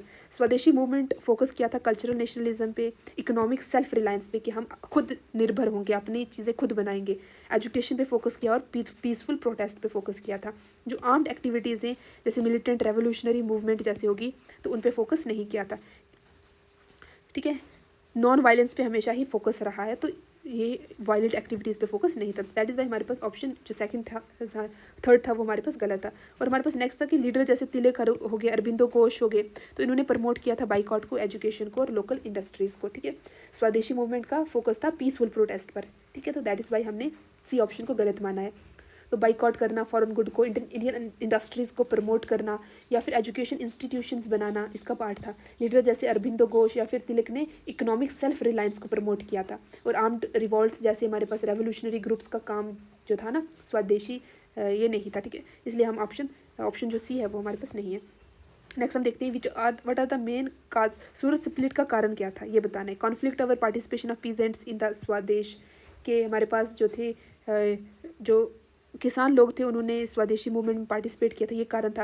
या फिर डिबेट थी कि मॉडरेट और extremist, debate between moderate and extremist on the nation wide agitation. ठीक है, क्या थी, एक डिबेट था। मॉडरेट चाहते थे कि सिर्फ बंगाल के खिते में ही जो स्वदेशी मूवमेंट है वो रहे, लेकिन एक्सट्रीमिस्ट चाहते थे कि ऑल ओवर इंडिया में जो हमारे पास ये जो हमारे पास स्वदेशी मूवमेंट है वो फैल जाए, हर जगह फैल जाए, हर कोने कोने तक रहे। लेकिन जो हमारे पास मॉडरेट थे वो चाहते थे कि सिर्फ इतना ही रहे। तो ये एक डिबेट था, इसकी वजह से सूरत स्प्लिट हुआ था। या फिर British suppression of nationalist newspaper, या फिर जो हमारे पास खुद के न्यूज़पेपर थे उनको सप्रेस किया था ब्रिटिश ने, ये कारण था। या फिर लॉन्च की थी रेवोल्यूशनरी जर्नल को लॉन्च किया गया था। ठीक है, रेवोल्यूशनरी जर्नल्स मतलब ऐसे रिसाले लिखे गए थे जिसमें रेवोल्यूशनरी एक्टिविटीज़ को इनकरेज किया गया था। तो आपको बताना है कि इन चारों में से कौन सा ऑप्शन सही है। तो option B is the right answer. ठीक है, option B is the right answer. अब हम डिटेल में देखते हैं कि क्या था। ठीक है, debate between the moderate and extremist on nation wide agitation. ठीक है, इसके ऊपर था मॉडरेट और एक्सट्रीमिस्ट के बीच में स्ट्रैटेजी को लेके कॉन्फ्लिक्ट हुआ था। एक्सट्रीमिस्ट जैसे कि तिलक जी के ग्रुप के जो लोग थे ना, वो चाहते थे कि हमारे पास जो स्वदेशी मूवमेंट है जी इसको नेशन वाइड कर देना चाहिए, जैसे मैंने अभी आपको बताया, और फुल स्वराज की मांग की कि हमें पूर्ण आज़ादी मिलनी चाहिए। लेकिन मॉडरेट चाहते थे कि सिर्फ लिमिटेड एजिटेशन हो, सिर्फ और सिर्फ बंगाल के एरिया तक ही रहे। और फिर उसके बाद कॉन्फ्लिक्ट हुआ, सूरत हमारे पास क्या हुआ, सूरत सेशन हुआ 1907 में, जिसने टेम्परेरी डिवीजन कर दिया आईएनसी के अंदर। नरम दल और गर्म दल दो गुट में जो थी हमारी जो आईएनसी थी वो बट गई थी। और ब्रिटिश बेनिफिट, इसकी वजह से जो ब्रिटिश लोग थे उनको बेनिफिट हुआ था, क्योंकि इसकी वजह से जो कांग्रेस थी वो कमज़ोर हो गई थी। और लेटर उन्होंने सेपरेट इलेक्टोरेट 1919 में बनाया। और एक और ये डिवाइड एंड रूल कह सकते हैं, तो एक और चीज़ यहाँ पे बनाई गई। सूरत स्प्लिट 1907 में क्लैश हुआ और कांग्रेस स्प्लिट हो गई, और ब्रिटिश ने इसका फ़ायदा उठाया और कांग्रेस को वीक किया। और लेटर 1919 में यहाँ जैसे बताया गया है कि जो मुस्लिम्स को इलेक्टोरेट क्या मिला, सेपरेट इलेक्टोरेट मिला था थ्रू मोर्लिमेंटो रिफॉर्म्स। ठीक है, मोर्लिमेंटो रिफॉर्म्स हुए थे। नेक्स्ट हम देखते हैं हमारे पास क्या है, which organisation was associated with the revolutionary activities of Bengal. Bengal की रेवोल्यूशनरी एक्टिविटीज़ से रिलेटेड इनमें से कौन सी एसोसिएशन थी। अनुशालन समिति थी, जुगांतर थी, या फिर युगांतर थी, या फिर इंडियन नेशनल कांग्रेस थी, मॉडरेट वाले ग्रुप, या बोथ ए एंड बी। आपको बताना है कि कौन सा ऑप्शन सही है। So both A and B, Anushilan Samiti और युगांतर, दोनों की दोनों ये थी क्या थी, एसोसिएटेड थी रेवोल्यूशनरी एक्टिविटीज़ जो बंगाल के अंदर हुई थी ना, तो ये दोनों ऑर्गेनाइजेशन जो थी वो जुड़ी हुई थी। अब क्या है, अब डिटेल में देखते हैं। अनुशालन समिति में यूथ को ट्रेन करना, मतलब यूथ को क्या करती थी, ट्रेन करती थी और नेशनलिस्ट आइडियाज़ को सेपरेट करती थी। कौन, Anushilan Samiti. Provided moral and physical training to the youth, और सेपरेट करती थी नेशनलिस्ट प्रोपोगेंडा। अब हम जुगांतर की अगर बात करते हैं तो आर्म्ड स्ट्रगल के रिलेटेड थी, आर्म स्ट्रगल प्रमोट करती थी। जैसे हमारे पास इसको किसने लीड किया गया था, भागा जतन जी ने लीड किया था इसको, और प्रमोट करती थी आर्म स्ट्रगल, जैसे मैंने बताया। INC moderate focus on the petitions and dialogues पे, जो हमारे पास इंडियन नेशनल कांग्रेस थी वो इस पर मतलब करती थी कि हम क्या करें, मतलब क्या करें, मतलब पिटिशन वाली जो चीज़ें हैं, रणनीतियाँ हैं वो अपनाएं, जिसकी वजह से जो ब्रिटिश लोग थे वो हमारी बातें मान जाएंगे। तो ना कि रेवोल्यूशनरी एक्ट्स है ना, वायलेंट एक्ट्स को मॉडरेट्स जो थे ना वो प्रमोट नहीं करते थे। ठीक है, तभी इनको नरम दल कहा जाता है मॉडरेट्स को। और नोटेबल इंसिडेंट जो हुए थे, मुजफ्फरपुर जो बॉम्ब केस हुआ था, या फिर अलीपुर कंस्पिरेसी केस, या फिर दिल्ली बॉम्ब केस, तो ये सारे इंसिडेंट हुए थे इन इसके बाद। ठीक है, तो ये कौन कौन सी दो जो हमारे पास एसोसिएशन से जो रेवोल्यूशनरी एक्टिविटीज़ से रिलेटेड थी बंगाल के अंदर। सबसे पहले थी हमारे पास अनुशालन समिति और दूसरी थी हमारे पास जुगांतर थी, ठीक है। मॉडरेट्स पीसफुल मेथड्स फॉलो करते थे जैसे, और रेवोल्यूशनरी एक्टिविटीज़ में इन्वॉल्व नहीं होते थे। तो ये जो इंसिडेंट हुए थे ना, जैसे रेवोल्यूशनरी एक्टिविटीज़ में सब मुजफ्फरपुर बॉम्ब केस हो गया, अलीपुर कंस्पिरेसी केस हो गया, फिर दिल्ली बॉम्ब केस हो गया, तो ये सारी की सारी हमारे पास रेवोल्यूशनरी एक्टिविटीज़ थी। तो कांग्रेस जो थी वहाँ पे नहीं थी। तो both A and B is the right answer in short, ठीक है। नेक्स्ट हम देखते हैं when was the partition of Bengal annulled, ठीक है। सबसे पहले आपको बताना है कि पार्टीशन ऑफ बंगाल जो है वो कब ख़त्म हुआ, ठीक है। मतलब रीयूनाइट कब हुआ, बंगाल जो है वो रीयूनाइट कब हुआ, ये बताना है, ठीक है। पार्टीशन खत्म होकर रीयूनाइट कब हुआ, तो कब हुआ था हमारे पास, option C is the right answer, 1911 में हुआ था, ठीक है। अब थोड़ी सी हम इसमें एक्सप्लेनेशन देखते हैं। सबसे पहले कि कॉन्टीन्यूस प्रोटेस्ट और स्वदेशी मूवमेंट की वजह से ना ब्रिटिश को पार्टीशन कैंसिल करना पड़ा था। 1911 में बंगाल रीयूनाइट हुआ था और साथ ही कैपिटल कलकत्ता से दिल्ली शिफ्ट हुई थी। तो कलकत्ता से दिल्ली क्या हुई थी, साथ ही में कैपिटल शिफ्ट हुई थी। और ये नेशनलिस्ट मूवमेंट की एक सिम्बॉलिक विक्ट्री थी कि हम जीत गए, कि at the end of the day क्या था, जो हमारे पास बंगाल था वो रीयूनाइट हो गया था। कब, 1911 में। तो ये सारी चीज़ें हुई थी। अब हम देखते हैं कि हमारे पास क्वेश्चन नंबर 19 देखते हैं। The all India Muslim league formed on December 30, 1906। All India Muslim league 30 दिसंबर 1906 में बनी ढाका के अंदर, ठीक है। और वाज प्राइमरीली एस्टैब्लिश टू, क्यों बनाया गया, मुस्लिम लीग को प्रमोट करना, हिंदू मुस्लिम यूनिटी को और ब्रिटिश रूल को अपोज करना, या फिर प्रोटेक्ट करना पॉलिटिकल राइट्स, मुस्लिम्स के पॉलिटिकल राइट्स को प्रोटेक्ट करना, और सपोर्ट करना लॉयल्टी टू द ब्रिटिश, कि ब्रिटिश के लिए हम वफादार हैं, ये दिखाना। थर्ड हमारे पास ऑप्शन दिया गया है कि डिमांड करना इमीडिएट इंडिपेंडेंस फॉर इंडिया, के हिंदुस्तान को आज़ादी दो अभी ही। और थर्ड था कि लॉन्च करना स्वदेशी मूवमेंट को लॉन्च करना। तो आपको बताना है कि इनमें से जो ऑल इंडिया मुस्लिम लीग बनाएगी, तो इनमें से क्या कारण था जिसकी वजह से ये बनाएगी।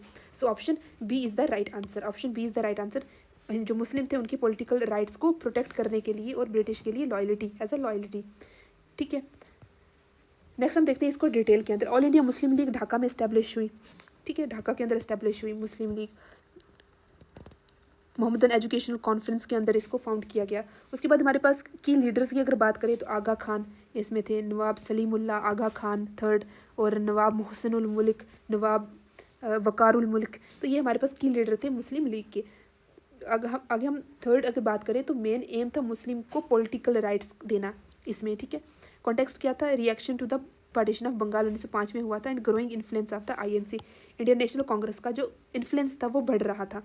तो इंडियन नेशनल कांग्रेस का जब इन्फ्लुएंस बढ़ रहा था, तो हमारे पास जैसे बाल गंगाधर तिलक हैं, उन्होंने क्या किया था, जो हमारे पास जो हिंदू ट्रेडिशन है, हिंदू ट्रेडिशनल चीज़ें जैसे राखी बांधना, या फिर हमारे पास क्या करना, जो फेस्टिवल है, हिंदू फेस्टिवल है, उन्हें सेलिब्रेट करना और उन्हें नेशनलिज्म के साथ जोड़ना। तो ये सारी चीज़ें जब हो रही थी, तो तब जो मुस्लिम लोग थे उन्हें ये लगता था कि उनके जो डिमांड्स हैं उनको साइड लाइन कर दिया गया है। तो इन सारी चीज़ों को देखते हुए मुस्लिम लीग का गठन हुआ था। तो एज अ पॉलिटिकल राइट, कि मुस्लिम्स को भी पॉलिटिकल राइट मिलना चाहिए। तो INC को एज अ हिंदू पार्टी देखा जाता था, क्योंकि मेजॉरिटी ऑफ द पीपल जो तब थे वो कौन थे, हिंदू थे वहाँ पे। तो उन्होंने देखा कि जो रिलीजियस सिंबल्स हैं उन्हें जोड़ा जा रहा है नेशनल मूवमेंट के साथ। तो उन्हें, जो मुस्लिम लोग थे तब, उन्हें बहुत एलिनेशन फील हुआ कि हम रह रहे हैं, हमारे पॉलिटिकल राइट्स को रिप्रेजेंटेशन नहीं मिल रही है। तो तब ये कहा जाता है कि मुस्लिम लीग का गठन हुआ था 30 दिसंबर 1906 में ढाका के अंदर, ठीक है। जैसे हमारे पास फोर्थ ऑप्शन यहाँ पे दिया गया कि इन्होंने रिप्रेजेंट किया मुस्लिम के इंटरेस्ट को पॉलिटिकली, और इनिशियली सपोर्ट किया लॉयल्टी को ब्रिटिश की अथॉरिटी के अंडर, कि हम मतलब लॉयल रहेंगे ब्रिटिश लोगों के साथ, ताकि वो हमें क्या करेंगे, मुस्लिम्स को क्या करेंगे, रिप्रेजेंटेशन देंगे, या फिर मुस्लिम के जो पॉलिटिकल हकूक़ है वो उन्हें देंगे। तो ये कारण था हमारे पास ऑल इंडिया मुस्लिम लीग को बनाने का। नेक्स्ट हम देखते हैं, नेक्स्ट हमारे पास कुछ पेयर्स दिए गए हैं स्प्लिट, सूरत स्प्लिट के ऊपर। तो आपको बताना है कि कौन सा पेयर सही नहीं है। एक्सट्रीमिस्ट में हमारे पास एक्सट्रीमिस्ट को सपोर्ट किया गया था लाला लाजपत राय के द्वारा और तिलक जी के द्वारा, Tilak for the president, Tilak president थे। मॉडरेट सपोर्टेड रास बिहारी घोष को। सूरत स्प्लिट के बारे में ये पूछा जा रहा है कि हमारे पास सूरत स्प्लिट में इनमें से कौन सी स्टेटमेंट सही नहीं है, ये बतानी है। तो यहाँ फर्स्ट स्टेटमेंट बताई गई कि एक्सट्रीमिस्ट ने लाला लाजपत राय को सूरत सेशन के अंदर सपोर्ट किया, और तिलक वहाँ पे कौन थे, प्रेसिडेंट थे, Lala Lajpat Rai and Tilak for the president, कि एक्सट्रीमिस्ट ने तिलक को और लाला लाजपत राय को सपोर्ट किया था कि उन्हें प्रेसिडेंट बनाया जाए INC का। सेकंड ऑप्शन ये कहता है कि मॉडरेट्स ने रास बिहारी घोष को सपोर्ट किया कि उन्हें प्रेसिडेंट बनाया जाए आईएनसी का सूरत सेशन के अंदर। लाला लाजपत राय बिकम द प्रेसिडेंट बने सूरत सेशन के और आफ्टर स्टेपिंग डाउन। ठीक है, उसके बाद हमारे पास क्या था, extremist wanted national wide agitation with full Swaraj. Extremist चाहते थे कि पूरी आज़ादी, पूर्ण आज़ादी मिलनी चाहिए और हमारे पास नेशन वाइड एजिटेशन होना चाहिए, मतलब पूरा हिंदुस्तान इन्वॉल्व होना चाहिए और स्वराज की बात करनी चाहिए। आपको बताना है कि इनमें से कौन सा ऑप्शन जो है यहाँ पे सही दिया गया है। ठीक है, 1 बाय 1 करके आप इन्हें हम देखेंगे। So only option A is the right answer, only 3। ठीक है, ओनली 3 जो है वो हमारे पास क्या है, इनकरेक्ट है। ठीक है, यहाँ पे इनकरेक्ट पूछा गया ना, तो ओनली 3 इज इनकरेक्ट। बाकी तीनों की तीनों स्टेटमेंट्स यहाँ पे क्या दी गई है, सही दी गई है। ठीक है, 1 बाय 1 करके देखते हैं। पेयर 1 सही है क्योंकि एक्सट्रीमिस्ट लीडर जैसे बाल गंगाधर तिलक और लाला लाजपत राय को प्रेसिडेंट बनाना चाहते थे। जो एक्सट्रीमिस्ट थे ना, वो किन को बनाना चाहते थे, तिलक जी और लाला लाजपत राय को प्रेसिडेंट बनाना चाहते थे। मॉडरेट चाहते थे कि रास बिहारी घोष जी को बनाया जाए प्रेसिडेंट, क्योंकि ऑप्शन बी भी सही है। थर्ड जो है वो इनकरेक्ट है क्योंकि लाला लाजपत राय ने स्टेप डाउन नहीं किया था। ठीक है, Lala Lajpat Rai step down and Ras Bihari Ghosh become the president, not Lala Lajpat Rai. ठीक है, लाला लाजपत राय तो रास बिहारी घोष जी जो थे वो प्रेसिडेंट बने थे, ये आप याद रखेंगे। ठीक है, लाला लाजपत राय ने स्टेप डाउन किया और प्रेसिडेंट नहीं बने, तो लेटर ऑन जो रास बिहारी घोष थे ना, उन्हें प्रेसिडेंट बनाया गया था यहाँ पे। ठीक है, मॉडरेट की जो डिमांड थी उन्हें रखा गया था सामने। उसके बाद हमारे पास पेयर 4 की अगर बात करें तो जो एक्सट्रीमिस्ट थे उन्होंने नेशन वाइड एजिटेशन की मांग की और चाहते थे कि स्वराज की बात होनी चाहिए, पूर्ण आज़ादी की बात होनी चाहिए। ठीक है, एक्सट्रीमिस्ट का क्या चाहते थे कि स्वदेशी मूवमेंट को मतलब पूरी कंट्री के अंदर होना चाहिए, पूरी कंट्री के अंदर फैलाना चाहिए और स्वराज की बात भी होनी चाहिए, पूर्ण आज़ादी की बात भी होनी चाहिए। नेक्स्ट क्वेश्चन देखते हैं हमारे पास, who initiated the home government home rule movement in India. किसने इनिशिएट किया था होम गवर्नमेंट या फिर होम रूल मूवमेंट हिंदुस्तान के अंदर, ये आपको बताना है। मिस एनी बेसेंट जो मद्रास के अंदर, या फिर बाल गंगाधर तिलक पूना के अंदर, या फिर दादा भाई नेहरू जी बॉम्बे के अंदर मुस्लिम होम रूल लीग की को इनिशिएट किया था, या फिर गोपाल कृष्ण गोखले जी ने किया था पूना के अंदर। आपको बताना है कि किसने इनिशिएट किया था होम रूल मूवमेंट को इंडिया के अंदर। So option B is the right answer, Bal Gangadhar Tilak ji ने पूना के अंदर किया था। अब हम 1 बाय 1 करके थोड़ा सा डिटेल में देखते हैं। बाल गंगाधर तिलक ने 1916 में 23 अप्रैल 1916 में पूना से होम रूल मूवमेंट की शुरुआत की थी। इसका ऑब्जेक्टिव क्या था, ब्रिटिश एम्पायर के अंदर सेल्फ गवर्नमेंट यानी होम रूल लाना। ठीक है, सेल्फ गवर्नमेंट का इसका मेन मकसद था। नेक्स्ट हमारे पास एनी बेसेंट ने मद्रास के अंदर फिर इसके बाद शुरू किया। ठीक है, मद्रास के अंदर 6 मंथ लेटर जो है एनी बेसेंट ने शुरू किया था। फिर उसके बाद इसका सिग्निफिकेंस क्या था, सिग्निफिकेंस ये था कि पॉलिटिकल अवेकनिंग करना। ठीक है, ये मूवमेंट ने नेशनलिज्म को बूस्ट किया और लोगों को पॉलिटिकली अवेयर किया कि उनके राइट्स क्या हैं। और यहाँ पे क्या हुआ था, मॉडरेट और एक्सट्रीमिस्ट आइडियाज़ को मर्ज किया गया, दोनों मिल गए आपस में और प्रिपेयर किया एक ग्राउंड, किसके लिए, later on mass movement under Gandhi के अंडर जो है वो मास मूवमेंट की शेप लिया। मतलब फिर हर एक वर्ग के लोगों ने हिंदुस्तान की आज़ादी के लिए पार्टिसिपेट किया गांधी जी के अंडर। ठीक है, ये थे हमारे पास चारों के चारों ऑप्शन। सो आप में से अगर कोई भी एस्पिरेंट इंटरेस्टेड है पेड कोर्सेज़ के लिए, तो हमने कुछ कोर्सेज़ लॉन्च किए हैं, जैसे फाइनेंस अकाउंट असिस्टेंट का जो 549 में आपको फुल प्रिपरेशन आपकी हो जाएगी। इसमें जैसे GK, English, statistics, accountancy, science, economics, computer, current affair, सारी की सारी चीज़ें आपको क्या होंगी, पूरी मिल जाएंगी। मैक्सिमम इसका सिलेबस कंप्लीट होने वाला है, तो आप कंसिडर कर सकते हैं अगर आप इंटरेस्टेड हैं फाइनेंस अकाउंट असिस्टेंट की प्रिपरेशन में। उसी तरह से जेकेपी कांस्टेबल का कोर्स हमने लॉन्च किया है, जिसमें आपको वीडियोज़ मिलेंगी, PDF मिलेंगी, OMR बेस्ड टेस्ट सीरीज़ मिलेंगी। ठीक है, और पेड टेली सब्सक्रिप्शन मिलेगा, डाउट सेशंस आपके कंडक्ट कराए जाएंगे, एग्जाम ओरिएंटेड कंटेंट आपको मिलेगा। ठीक है, ये सारी चीज़ें होंगी, तो आप ये कोर्सेज़ में अगर इंटरेस्टेड हो तो इनरोल कर सकते हैं। साथ ही फ्रेंड्स, अगर आप में से कोई JKSSB फीमेल सुपरवाइज़र की तैयारी कर रहा है, तो हमने उसके लिए पेड बैच लॉन्च किया है, जिसका लिंक आपको कमेंट सेक्शन में मिल जाएगा। तो आप ऐप से जाके इस कोर्स को बाई कर सकते हो अगर आप सिस्टमेटिक वे में आपकी प्रिपरेशन को कंटिन्यू करना चाहते हो। क्वेश्चन नंबर 22 है, which of the following statement Gandhi's early movement is correct. Gandhi ji ने जो अर्ली मूवमेंट चलाई हैं, ठीक है, तहरीरें चलाई हैं, तो उनमें से बताना है कि इनमें से कौन सी स्टेटमेंट जो है वो सही है। फर्स्ट स्टेटमेंट ये कहती है कि गांधी जी का जो चंपारण सत्याग्रह था वो एक एक्सपेरिमेंट था सिविल डिसोबीडियंस का, जो गांधी जी ने किया था।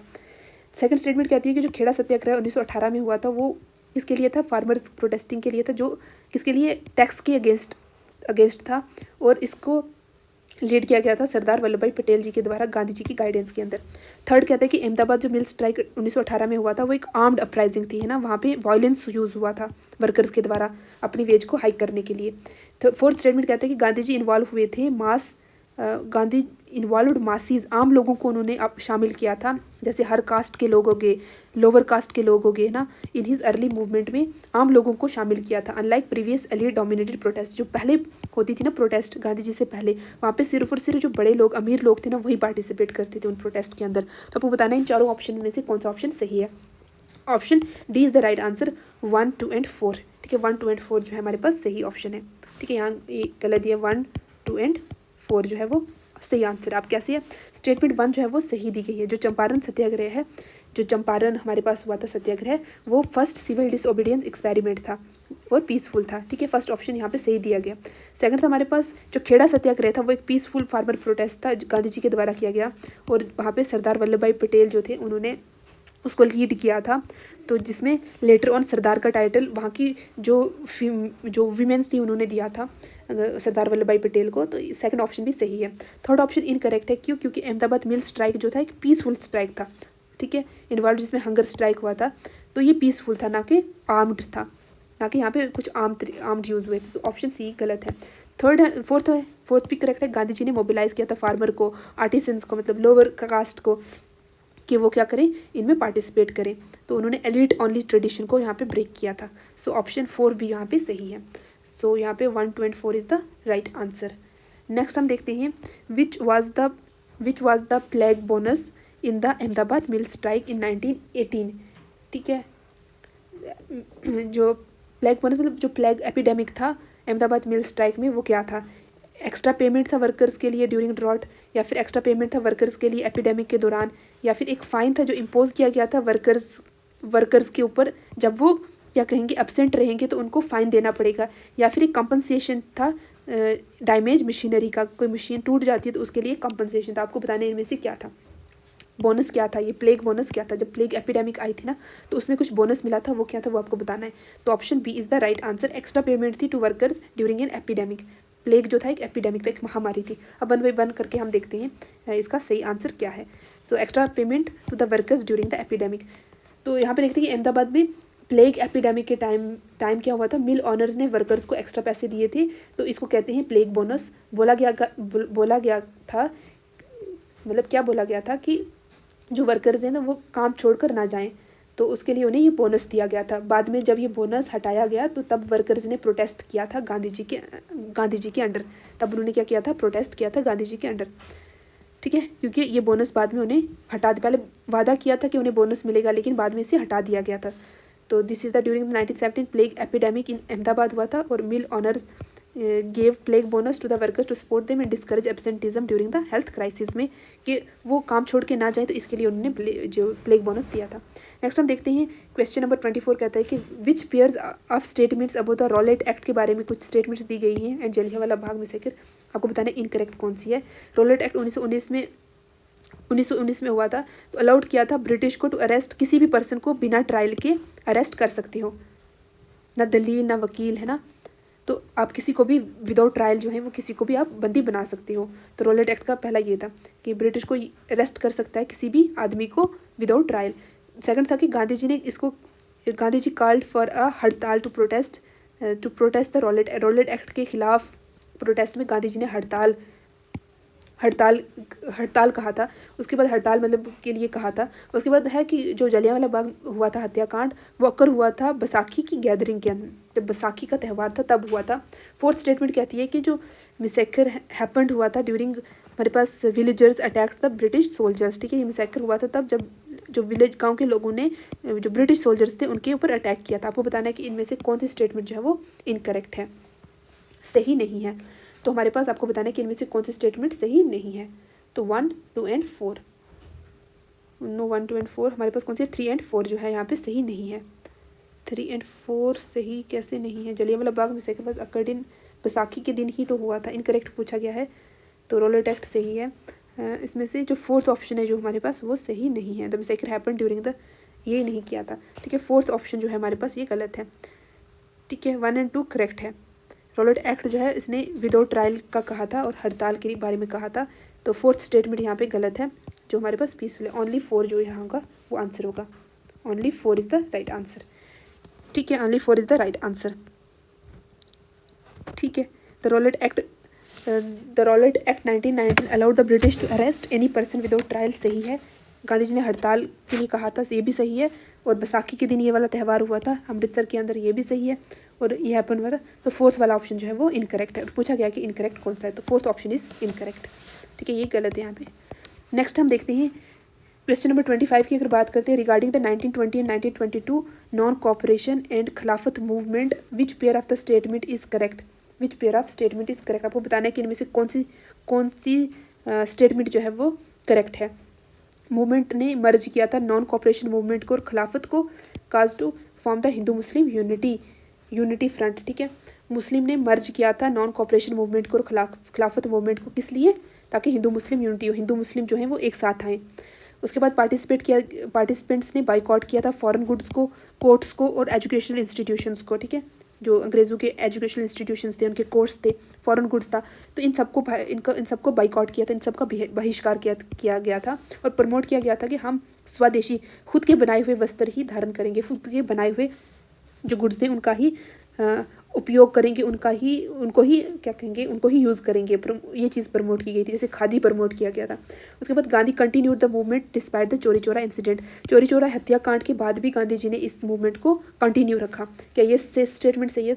फोर्थ कहता है कि Khilafat movement lost relevance after Mustafa Kemal Pasha established a secular state in the Turkey. Khilafat movement जो है वो ख़त्म हो गई थी जब मुस्तफ़ा कमाल पाशा ने सेक्युलर स्टेट बनाया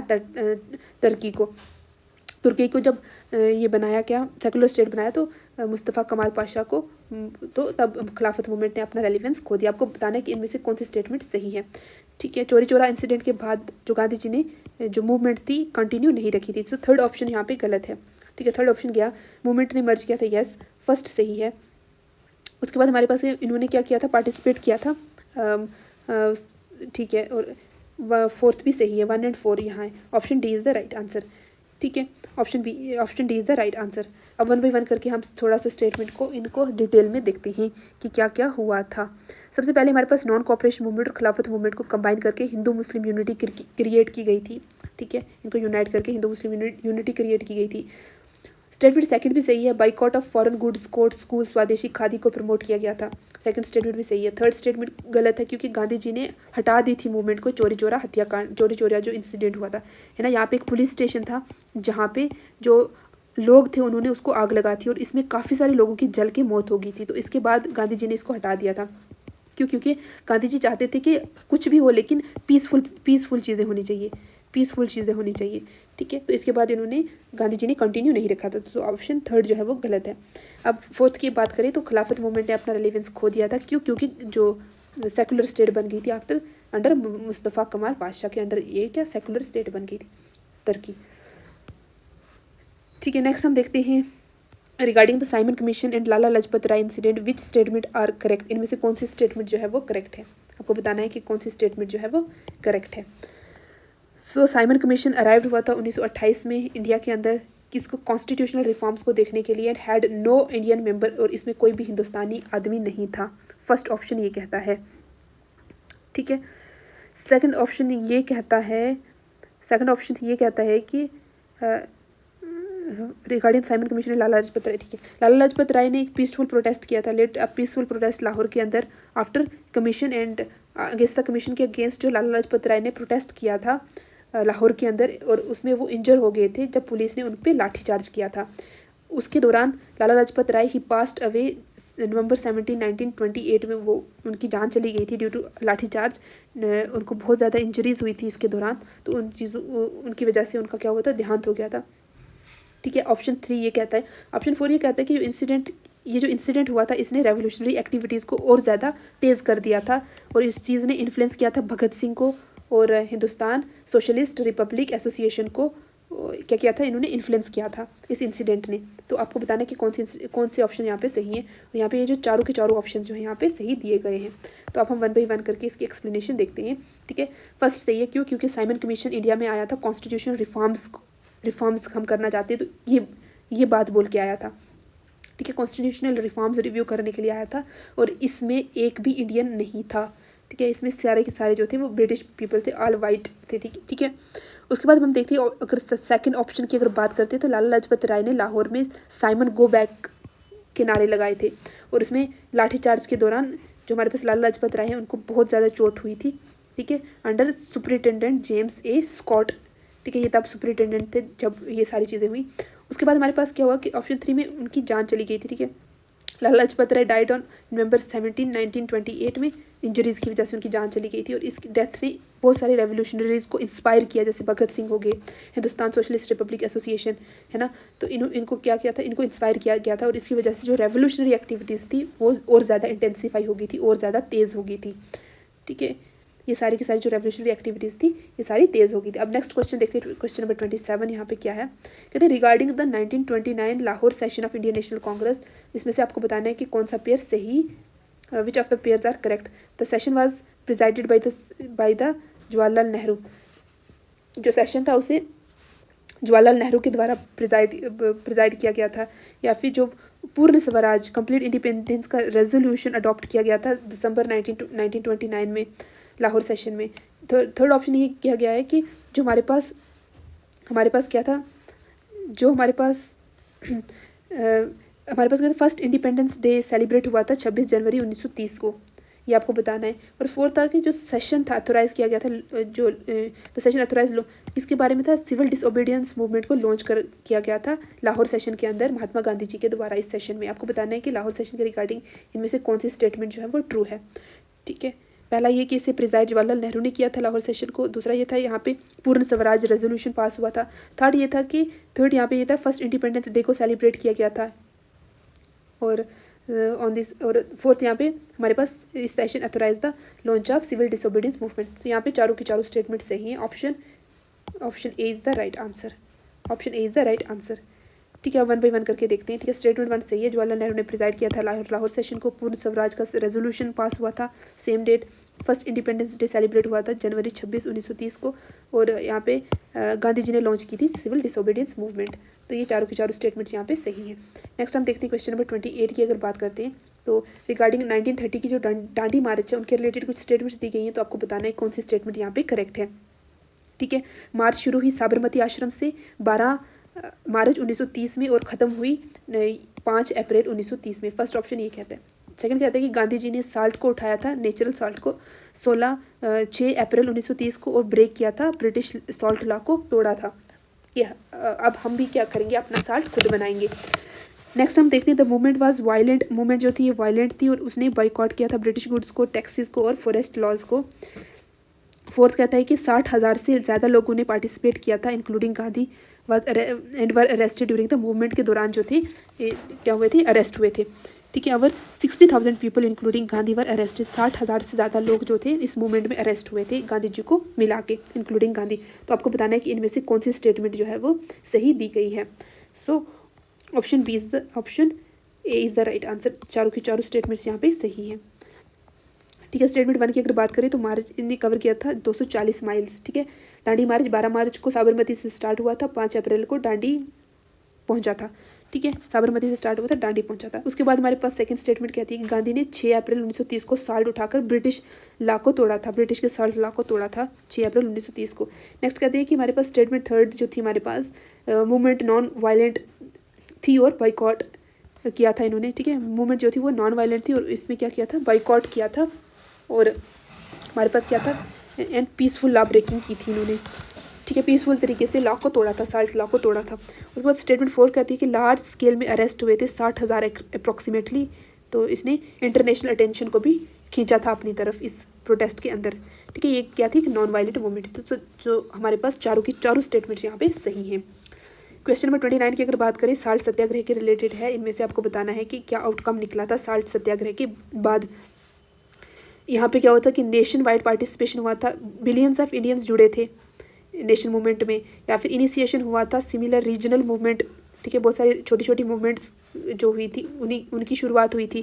फॉर एग्जांपल जैसे सी राजगोपालाचारी और के कलियप्पन हो गए, जैसे ये हो गए, ठीक है। मतलब इन्होंने सिमिलर मूवमेंट चलाई थी, जैसे फॉर एग्जांपल सी राजगोपालाचारी और के कलियप्पन। या फिर साइन किया था गांधी इरविन पैक्ट 1931 में और अलाउ किया था साल्ट को प्रोड्यूस करना पर्सनल यूज़ के लिए, ये कहा था, अलाउ किया था। फोर्थ स्टेटमेंट कहता है कि immediate attainment of Indian independence. ये जो साल्ट सत्याग्रह था उसका आउटकम ये था कि हमने ये कहा था कि हमें तुरंत ही क्या चाहिए, आज़ादी चाहिए। आपको बताना है इनमें से कौन सा स्टेटमेंट सही है।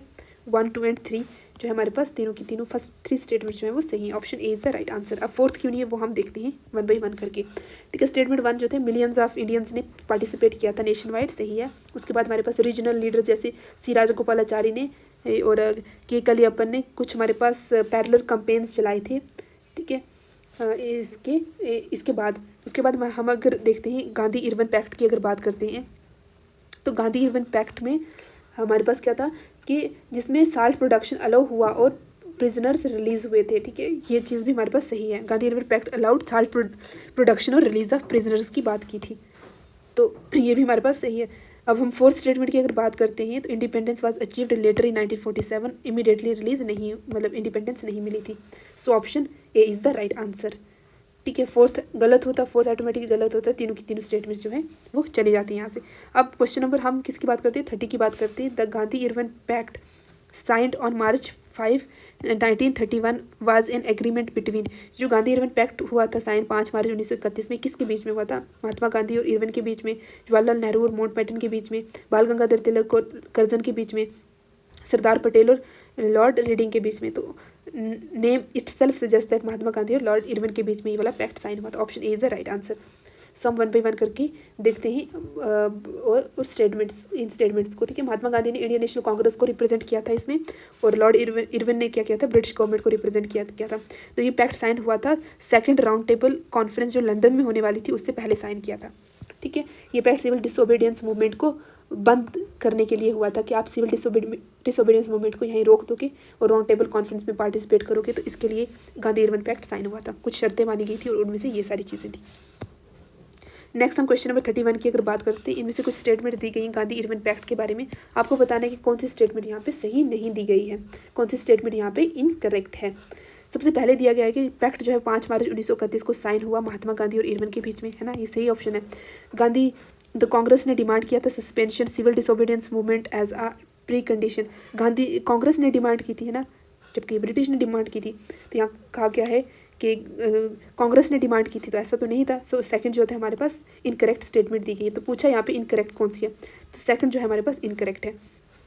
उसके बाद और ऑप्शन देख लेते जैसे the British agree to release all prisoners and allowed Indians to produce salt free. ठीक है, ब्रिटिश ने माना था कि वो सब प्रिजनर्स को क्या करेंगे, छोड़ देंगे, और उन्होंने अलाउ किया था कि वो साल्ट को फ्रीली बना सकते हैं। Third statement. फोर्थ स्टेटमेंट कहती है कि INC was formally recognised as legitimate political party entity for the future negotiation के लिए पॉलिटिकल एंटिटी ऐसा देखा जाए किसको, आईएनसी को। So option B is the right answer. यहाँ पे यही एक स्टेटमेंट है जो गलत दी गई है। नेक्स्ट हम देखते हैं स्टेटमेंट वाइज 1 बाई 1। स्टेटमेंट 1 सही है, गांधी इरविन पैक्ट 5 मार्च 1931 को साइन हुआ था महात्मा गांधी और लॉर्ड इरविन के बीच में। उसके बाद सेकंड स्टेटमेंट यहाँ पे गलत दी गई है, हमारे पास सिविल डिसोबीडियंस मूवमेंट सस्पेंड करने की डिमांड ब्रिटिश की तरफ से थी, ना कि कांग्रेस की तरफ से। थर्ड स्टेटमेंट की अगर बात करें तो हमारे पास पॉलिटिकल प्रिजनर रिलीज हुए थे और इंडियंस को साल्ट बनाने की परमिशन मिली थी, तो इसलिए हमारे पास क्या है, थर्ड स्टेटमेंट सही है। और ऑप्शन डी की अगर बात करें तो आईएनसी को एक लेजिटिमेट पॉलिटिकल बॉडी के रूप में एक्सेप्ट किया गया था कि वो फ्यूचर के लिए नेगोशिएट कर सकती है, इंडियंस को रिप्रेजेंट कर सकती है।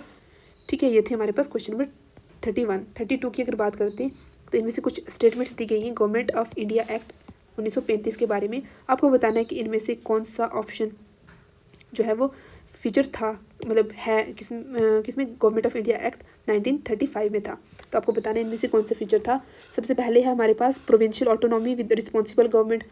ठीक है, गवर्नमेंट, ठीक है, प्रोविंसेस को ऑटोनॉमी दी जाए और रिस्पॉन्सिबल गवर्नमेंट के साथ साथ। उसके बाद फेडरल स्ट्रक्चर जिसमें ब्रिटिश प्रोविंसेस और प्रिंसली स्टेट दोनों आते हैं, फेडरल स्ट्रक्चर होना चाहिए। उसके बाद अबॉलिश करना चाहिए डायरकी को प्रोविंशियल लेवल पे, और कंप्लीट इंडिपेंडेंस होनी चाहिए इंडियन प्रोविंसेस की ब्रिटिश कंट्रोल से। ठीक है, आपको बताना है इनमें से कौन सी चीज़ें सही हैं। सो ऑप्शन 1, 2 एंड 3 इसमें है। 1 बाई 1 करके हम देखते हैं इन सारे स्टेटमेंट्स को। स्टेटमेंट 1 सही है, गवर्नमेंट ऑफ इंडिया एक्ट 1935 ने प्रोविंसेस को ऑटोनॉमी दी थी रिस्पॉन्सिबल गवर्नमेंट के मतलब रिस्पॉन्सिबल गवर्नमेंट के साथ। उसके बाद सेकंड स्टेटमेंट कहता है कि फेडरल स्ट्रक्चर प्रपोज किया गया था जहाँ पे प्रोविंसेस और प्रिंसली स्टेट्स दोनों को लेकर जो दोनों में क्या होगा, इम्प्लीमेंट होगा। ठीक है, फेडरल स्ट्रक्चर प्रपोज किया गया था दोनों के लिए, प्रोविंसेस के लिए भी और प्रोविंशियली स्टेट्स के लिए भी, और प्रोविंशियली स्टेट्स के लिए कभी भी ये चीज़ इंप्लीमेंट नहीं हुई। थर्ड ऑप्शन की अगर बात करें तो प्रोविंशियल लेवल पे डायरकी हटाने की कारण हटाना कहा था, और लेकिन सेंटर पर कंटिन्यू रहेगी, तो इसके बारे में बात की गई थी। ठीक है, सेंटर में रही थी ये डायरकी और प्रोविंसेस से अबॉलिश कर दी गई थी, हटा दी गई थी। इसमें फोर्थ ऑप्शन है ये गलत दिया गया है, क्योंकि कंप्लीट इंडिपेंडेंस नहीं दी गई थी, तो ब्रिटिश कंट्रोल अभी भी था तब, तो इसलिए फोर्थ ऑप्शन जो है वो गलत है, कंप्लीट इंडिपेंडेंस नहीं हुई थी। So option 1, 2 and 3 only is the right answer. Next हम क्वेश्चन देखते हैं, 33 है हमारे पास। The Quit India movement was launched in 1942 में क्विट इंडिया हिंदुस्तान छोड़ दो की तहरीर चली, तो आपको बताना है कि किस वजह से चली। क्रिप्स मिशन फेल हो गया, पार्टीशन ऑफ बंगाल हुआ था, साइमन कमीशन आया था, या फिर मुस्लिम लीग का गठन हुआ था। आपको बताना है कि किस वजह से क्विट इंडिया मूवमेंट चली थी। तो सही ऑप्शन है हमारे पास, क्योंकि यहाँ पे क्रिप्स मिशन का फेलियर हुआ था। ठीक है, option A is the right answer. Cripps mission 1942 में आया था, जिसने ऑफर किया था कि इंडिया को क्या ऑफर किया था, self rule in exchange for supporting the Britain in the world war second. कहता है कि हिंदुस्तानियों को कहा था कि आप जो द्वितीय जो वर्ल्ड वार सेकंड था, मतलब सेकंड जो वर्ल्ड वार था, उनसे कहा, इंडियंस को कहा गया था कि आप उसमें पार्टिसिपेट करो, तो उसके बदले में हम आपको सेल्फ रूल के बारे में आपको सेल्फ रूल देंगे कि आप खुद को मतलब खुद की जो गवर्नमेंट है खुद को चला सकोगे। क्रिप्स मिशन था, तो ये क्या हुआ था, फेल हुआ था। Its failure frustrated Indian leaders है ना, इंडियन लीडर्स को फ्रस्ट्रेट किया था, और promoting Gandhi to launch the Quit India movement. ठीक है, और गांधी जी ने फिर later on Quit India movement चलाई थी 1942 में। So option B, C and D जो है वो अनरिलेटेड है, तो इसलिए हमारे पास option A is the right answer. Cripps mission fail हो गया था, जिसने इंडियंस को सेटिस्फाई नहीं किया था, तो इसके बाद गांधी ने क्विट इंडिया मूवमेंट लॉन्च किया, और ये मूवमेंट ब्रिटिश रूल के खिलाफ फाइनल मास स्ट्रगल थी। ठीक है, हिंदुस्तान छोड़ दो। नेक्स्ट हम देखते हैं, which slogan is associated with the Quit India movement. Quit India movement से कौन सा नारा जो है उससे रिलेटेड है, कौन सा नारा, Swaraj is my birth right, कि आज़ादी मेरा जन्मसिद्ध अधिकार है, या डू और डाई, करो या मरो, वंदे मातरम, या फिर जय हिंद। तो आपको बताना है कि इनमें से कौन सा जो स्लोगन है वो क्विट इंडिया मूवमेंट से रिलेटेड है। तो गांधी जी ने कहा था ये डू और डाई कहा था। सो गांधी एट ग्वालियर टैंक मैदान में ये कहा था 8 अगस्त 1942 में। हिंदुस्तानियों से ये अपील की थी, अर्ज की थी कि फ्रीडम स्ट्रगल के लिए करो या मरो। ठीक है, डू और die, because the movement rally हमारे पास मूवमेंट मतलब इसमें हुआ था। ठीक है, महात्मा गांधी ने 8 अगस्त 1942 को डू और डाई स्लोगन दिया, और ये स्पीच ग्वालियर टैंक मैदान में 8 अगस्त 1942 में हुई थी, में दिया गया था। ठीक है, इस स्लोगन ने जो हमारे पास था, इस स्लोगन ने पूरे देश के रेवोल्यूशन के लिए एक एटमॉस्फेयर बना दिया था, क्रिएट कर दिया गया था।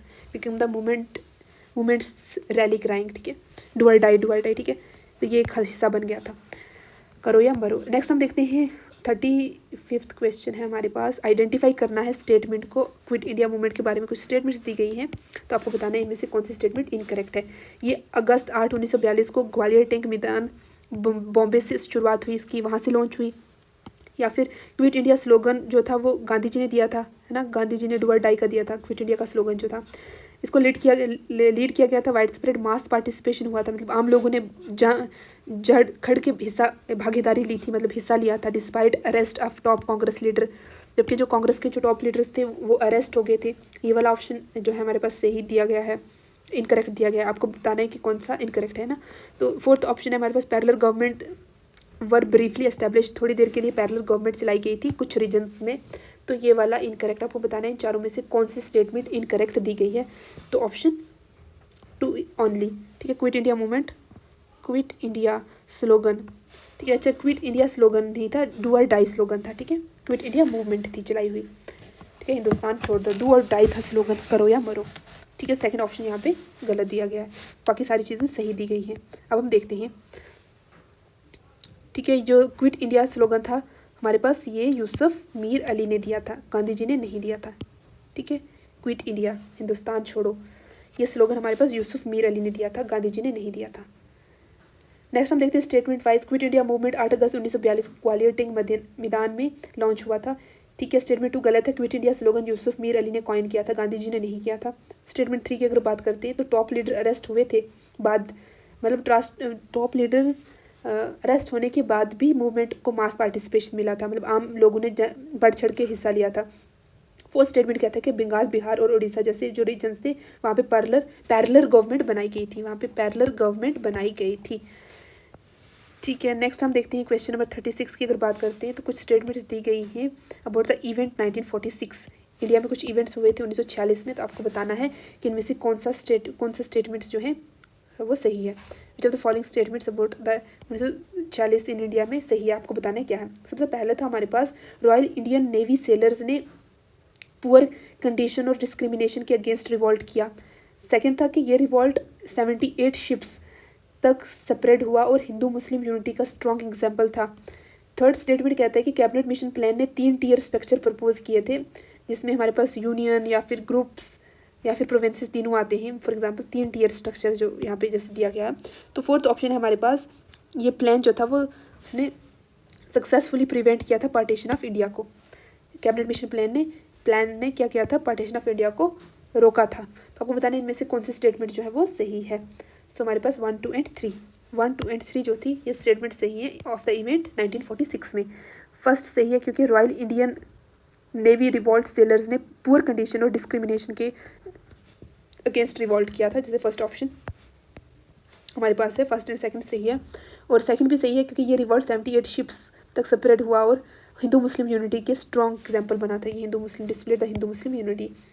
थर्ड स्टेटमेंट भी यहाँ पे सही है कि कैबिनेट मिशन प्लान जो था वो प्रपोज हुआ था, 3 टीयर स्ट्रक्चर प्रपोज किया था। उसमें 3 टीयर स्ट्रक्चर में जैसे फेडरल यूनियन एक आ गया, सेकंड प्रोविंशियल ग्रुप और थर्ड हो गया प्रोविंसेस। तो फोर्थ यहाँ पे गलत है, प्लान फेल हो गया था, इसलिए पार्टीशन प्रिवेंट नहीं हो पाया था, पार्टीशन हो गया था।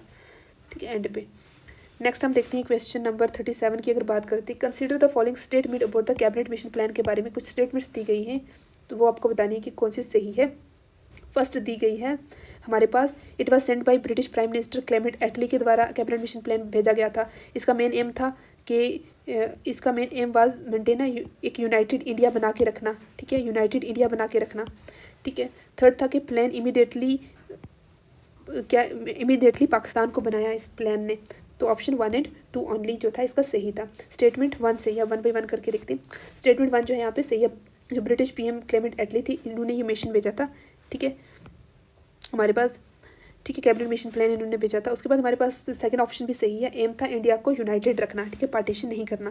थर्ड ऑप्शन था हमारे पास, इस प्लान के तुरंत बाद क्या होता, पाकिस्तान नहीं बना था बल्कि पार्टीशन बाद में 1947 में 1947 में हुआ था। ठीक है, तो ये फास्ट जो थर्ड स्टेटमेंट है वो फॉल्स है, तुरंत बाद पार्टीशन नहीं हुआ था। ठीक है, द प्लान इमीडिएटली यहाँ पे लिखा गया कि तुरंत बाद पार्टीशन हुआ था, तो पार्टीशन नहीं हुआ था, पाकिस्तान की फॉर्मेशन तुरंत बाद नहीं होती बल्कि 1947 में हुई थी। तो नेक्स्ट क्वेश्चन देखते हैं हम। नेक्स्ट क्वेश्चन है हमारे पास, कुछ पार्टीशन ऑफ इंडिया के रिलेटेड कुछ यहाँ पे स्टेटमेंट्स दी गई हैं, तो आपको बताना है कि इनमें से कौन सी स्टेटमेंट जो है वो सही है। ठीक है, पार्टीशन ने ब्रिटिश इंडिया को डिवाइड किया into dominion India and dominion of Pakistan, दो तरीकों में तोड़ा। दूसरा था कि बंगाल और पंजाब जो थे वो पार्टीशन हुए थे based on district wise religious majorities में। डिस्ट्रिक्ट वाइज रिलीजियस मेजॉरिटीज़ में पाकिस्तान और पंजाब को रिलीजियस मेजॉरिटी के बेसिस पे डिवाइड किया गया। सेकंड स्टेटमेंट ये कहती है। थर्ड स्टेटमेंट कहती है कि जो प्रिंसली स्टेट्स को ऑप्शन दिया गया कि वो इंडिया या पाकिस्तान ज्वाइन कर सकते हैं इंडिपेंडेंस के बाद, या फिर इंडिपेंडेंट रह सकते हैं। ठीक है, प्रिंसली स्टेट को क्या दिया गया, ऑप्शन दिया गया कि वो इंडिया के साथ रह सकते हैं या पाकिस्तान के साथ रह सकते हैं या इंडिपेंडेंट रह सकते हैं। और ऑप्शन फोर्थ की अगर बात करें तो इंडियन इंडिपेंडेंस एक्ट 1947 में उसने क्या किया, एंड किया, मतलब Indian independence Act ended the British Raj को एंड किया और केम इन अफेक्ट इन 14 अगस्त या फिर 15 अगस्त 1947 को अफेक्ट लाया गया। ठीक है, ये एंड हो गया था ब्रिटिश राज। आपको बताना है इनमें से कौन सी स्टेटमेंट जो है वो सही है, पार्टीशन ऑफ इंडिया 1947 के रिलेटेड कौन सी स्टेटमेंट से। तो हमारे पास option D is the right answer, चारों की चारों स्टेटमेंट सही हैं। और कैसे हैं ये हम देखते हैं 1 बाई 1 करके। ठीक है, सबसे पहली स्टेटमेंट सही है। ठीक है, स्टेटमेंट 1 ट्रू है। ठीक है, ट्रू है। सबसे पहले क्या है, पार्टीशन ऑफ इंडिया ने इंडिया और पाकिस्तान को अलग डोमेन्स बना दिया था। ठीक है, इंडिया और पाकिस्तान को डिवाइड कर दिया था, सही है। सेकंड स्टेटमेंट भी सही है, बंगाल और पंजाब को रिलीजियस मेजॉरिटी की बेसिस पर डिवाइड किया गया था। थर्ड स्टेटमेंट हमारे पास सही है कि प्रिंसली स्टेट्स को ऑप्शन दिया गया था कि वो इंडिया को चूज़ कर सकते हैं, पाकिस्तान को चूज़ कर सकते हैं या फिर इंडिपेंडेंट रह सकते हैं। थर्ड ऑप्शन यहाँ पे दिया गया कि जैसे इंडियन इंडिपेंडेंस एक्ट 1947 में लीगली क्या था, ब्रिटिश रूल को क्या किया था, एंड किया गया था। ठीक है, एट मिडनाइट 14 अगस्त 14 या फिर 15 अगस्त 1947। तो ये सारी चीज़ें हुई थी। अगर हम नेक्स्ट क्वेश्चन की बात करते हैं, क्वेश्चन नंबर 39 की अगर बात करते हैं, तो द इंडियन इंडिपेंडेंस एक्ट 1947 के बारे में कुछ यहाँ पे स्टेटमेंट्स दी गई, कुछ ऑप्शंस दिए गए हैं, तो आपको बताना है कि कौन सा ऑप्शन यहाँ पे सही दिया गया है। सो ऑप्शन 1 है कि हमारे पास ऑप्शन 1 दिया गया है created only Republic of India, सिर्फ और सिर्फ रिपब्लिक ऑफ इंडिया बना। सेकेंड स्टेटमेंट कहती है कि जो प्रिंसली स्टेट से उन्हें ब्रिटिश कंट्रोल के अंदर छोड़ दिया गया, या फिर पार्टीशन हुआ ब्रिटिश इंडिया और पाकिस्तान में, जो ब्रिटिश इंडिया था उसे उसको तोड़ दिया गया इंडिया और पाकिस्तान में। तीसरा क्या था, ये जो इफेक्ट हुआ था ये 26 जनवरी 1950 में इसको इफेक्ट मिला था। आपको बताना है कि इंडियन इंडिपेंडेंस एक्ट के रिलेटेड कौन सी स्टेटमेंट यहाँ पे सही है। Option C is the right answer, partition हुआ था ब्रिटिश इंडिया को इंडिया और पाकिस्तान के अंदर। अब हम देखते हैं इसका थोड़ा सा, इसको थोड़ा मतलब डिटेल में देखते, थोड़ी एक्सप्लेनेशन देखते हैं in short. Indian independence act 1947 ने ब्रिटिश इंडिया को 2 डोमेन्स में डिवाइड किया था, इंडिया और पाकिस्तान में। ठीक है, इसमें ब्रिटिश रूल ऑफिशियली एंड कर दिया गया था। ठीक है, ब्रिटिश रूल ऑफिशियली एंड हो गया था, और बाकी जो यहाँ पे ऑप्शंस दिए गए हैं वो यहाँ पे गलत दिए गए हैं। ठीक है, 1900। ठीक है, नेक्स्ट हम देखते हैं नेक्स्ट क्वेश्चन क्या है। Next, after partition the rulers of princely states, जो रूलर्स ऑफ प्रिंसली स्टेट्स थे उनके लिए क्या किया गया था पार्टीशन के बाद, वो खुद ब खुद इंडिया के अंदर मर्ज हो जाएंगे, वो खुद ब खुद पाकिस्तान के अंदर मर्ज हो जाएंगे, या वो ज्वाइन करेंगे इंडिया को पाकिस्तान को, या फिर इंडिपेंडेंट रहेंगे। इनमें से कुछ भी वो चूज़ कर सकते हैं 3 ऑप्शन में से, या फिर उन्होंने अपनी पूरी जो ऑटोनॉमी है वो खो दी थी, लॉस्ट कर दी थी। तो आपको बताना है कि इनमें से कौन सा ऑप्शन सही है। अभी हमने ये डिस्कस किया। So option C is the right answer. उन्हें ये ऑप्शन दिया गया था कि वो वो क्या कर सकते हैं, इंडिया को ज्वाइन कर सकते हैं, पाकिस्तान को ज्वाइन कर सकते हैं, या फिर इंडिपेंडेंट रह सकते हैं। ठीक है, अगर हम यहाँ पे देखते हैं तो princely state retain the sovereignty over accession. ठीक है, एंड नॉट फोर्स्ड, उन्हें फोर्स नहीं किया गया था, उन्हें उनकी सोवेरेनिटी, उनकी जो थी सोवेरेनिटी उन्हें रखा गया था। तो पार्टीशन के बाद प्रिंसली स्टेट के पास चॉइसेस थी कि वो इंडिया को ज्वाइन करे, पाकिस्तान को ज्वाइन करे, या फिर इंडिपेंडेंट रहे। लेटर लीडर्स जैसे सरदार वल्लभ भाई पटेल ने इंटीग्रेशन में मेजर रोल प्ले किया था। ये आप याद रखेंगे। मोस्टली स्टेट ज्वाइंट इन पाकिस्तान वॉलंटरली, तो जैसे हमारे पास हैदराबाद होगी, जूनागढ़ होगी, तो इन सब ने लेटर ऑन ज्वाइन किया था। ठीक है, नेक्स्ट हम देखते हैं क्वेश्चन नंबर 41 है arrange the following events in the chronological order में। आपको देखना है कि सबसे पहले कौन सा हुआ, फिर उसके बाद कौन सा हुआ। तो सबसे पहले हमारे पास इसको हमने क्रोनोलॉजी ऑर्डर में देखना है। सबसे पहले है हमारे पास Lucknow pact, second option Lucknow pact. उसके बाद हमारे पास हुआ था लखनऊ पैक्ट हुआ था हमारे पास 1916 में, लखनऊ पैक्ट हुआ था 1916 में। उसके बाद हुआ था हमारे पास चंपारण सत्याग्रह 1917 में हुआ था। उसके बाद हमारे पास हुआ था खेड़ा सत्याग्रह हुआ था 1918 में। और उसके बाद हमारे पास अहमदाबाद मिल स्ट्राइक हुई थी 1918 में। ठीक है, सो हमारे पास सबसे पहले सेकंड ऑप्शन आना चाहिए, option A is the right answer. ठीक है, option A is the right answer. ठीक है, लखनऊ पैक्ट 1916 में हुआ था, ये एग्रीमेंट था कांग्रेस और मुस्लिम लीग के बीच में। नेक्स्ट हम देखते हैं चंपारण सत्याग्रह 1917 में होता है, फर्स्ट गांधी का पहला सिविल डिसओबीडियंस एक्सपेरिमेंट था।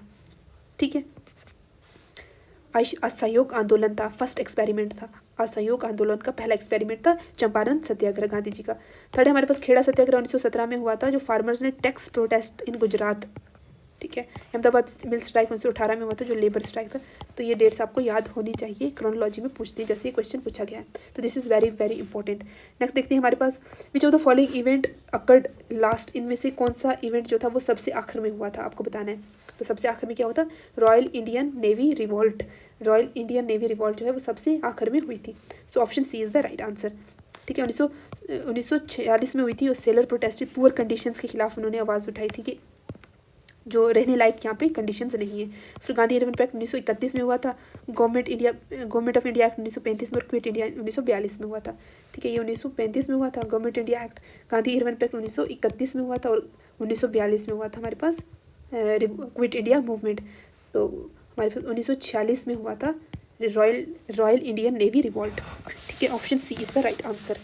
नेक्स्ट क्वेश्चन देखते हैं हमारे पास, identify the incorrect pair regarding the phases of Indian National Congress के रिलेटेड कुछ फेजेस दिए गए हैं। तो आपको बताना है कि ऑप्शन ए हमारे पास मॉडरेट फेज 1885 से 1905 में हुआ था, और यहाँ पे दादा भाई नेहरू जी थे, गोपाल कृष्ण गोखले जी थे, और इन्होंने कॉन्स्टिट्यूशनल मेथड्स को अपनाने की बात की थी। ठीक है, नेक्स्ट है एक्सट्रीमिस्ट 1905 से 1919 तक इनका फेज़ रहा।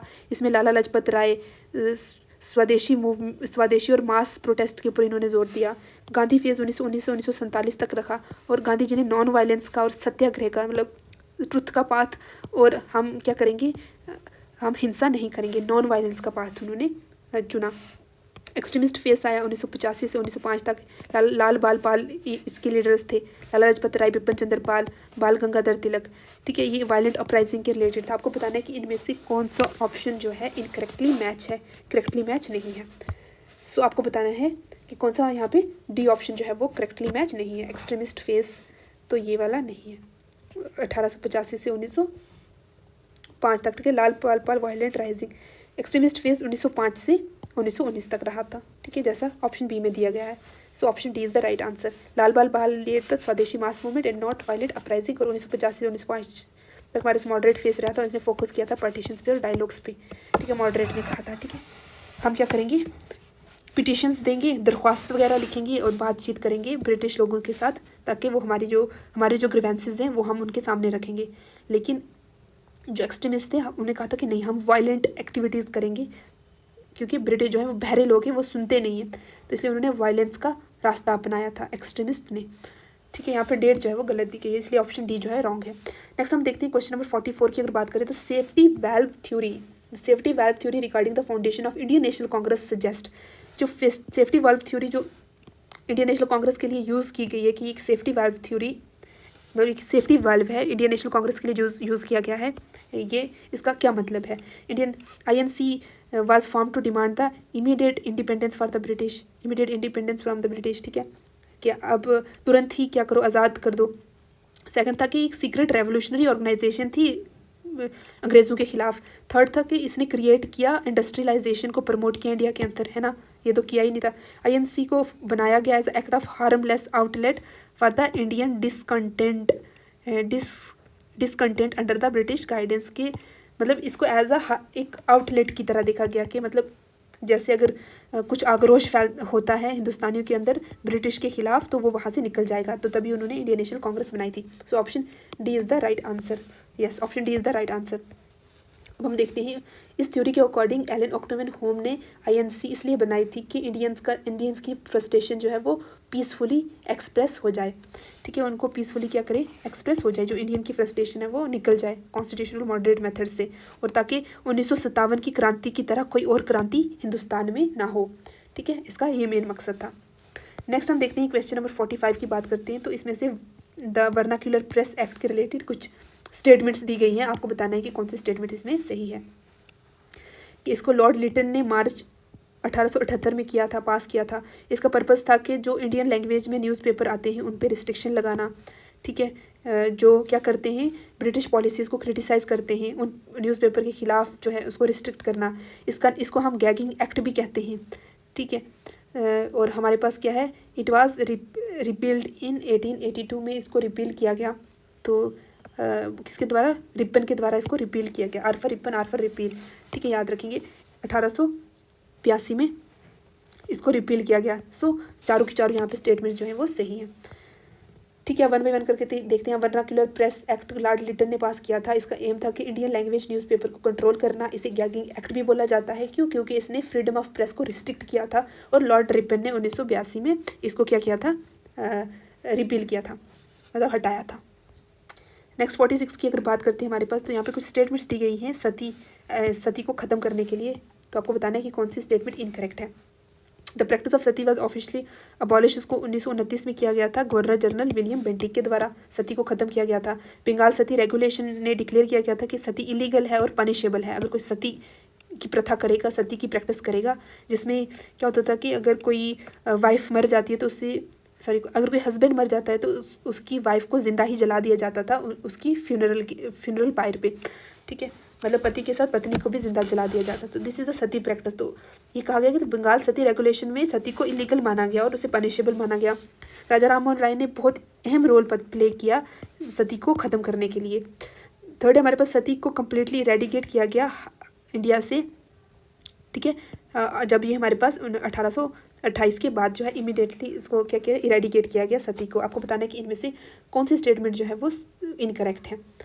ठीक है, इनमें से कौन सी स्टेटमेंट जो है वो इनकरेक्ट है। तो हमारे पास कौन सी option D is the right answer से कि सती वाज कम्प्लीटली इरेडिकेट नहीं हुई थी। ठीक है, तो हम देखते हैं वन बाई वन करके आप इसे क्वेश्चन नंबर 46 को।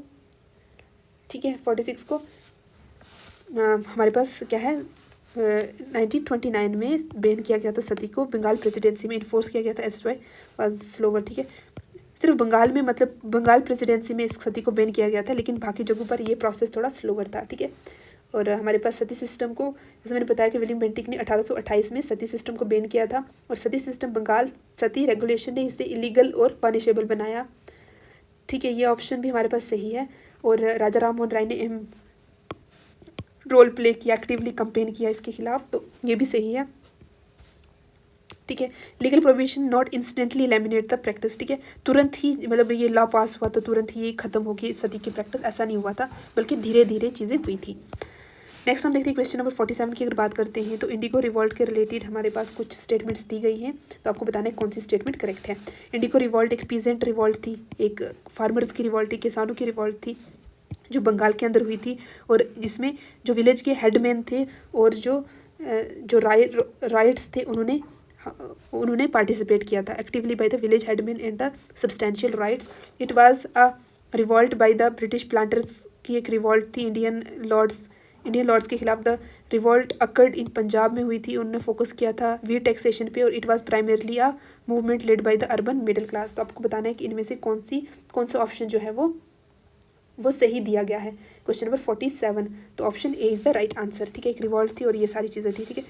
जो इंडिगो रिवॉल्ट जो थी हमारे पास, इंडिगो रिवॉल्ट जो थी एक बंगाल में हुई थी, फार्मर्स ने की थी, और इंडिगो प्लांटर्स के अगेंस्ट की थी, ठीक है। जैसे एक्सप्लेनेशन दी गई थी, यूरोपियन प्लांटर्स के अगेंस्ट की गई थी ये वाली रिवॉल्ट, ठीक है।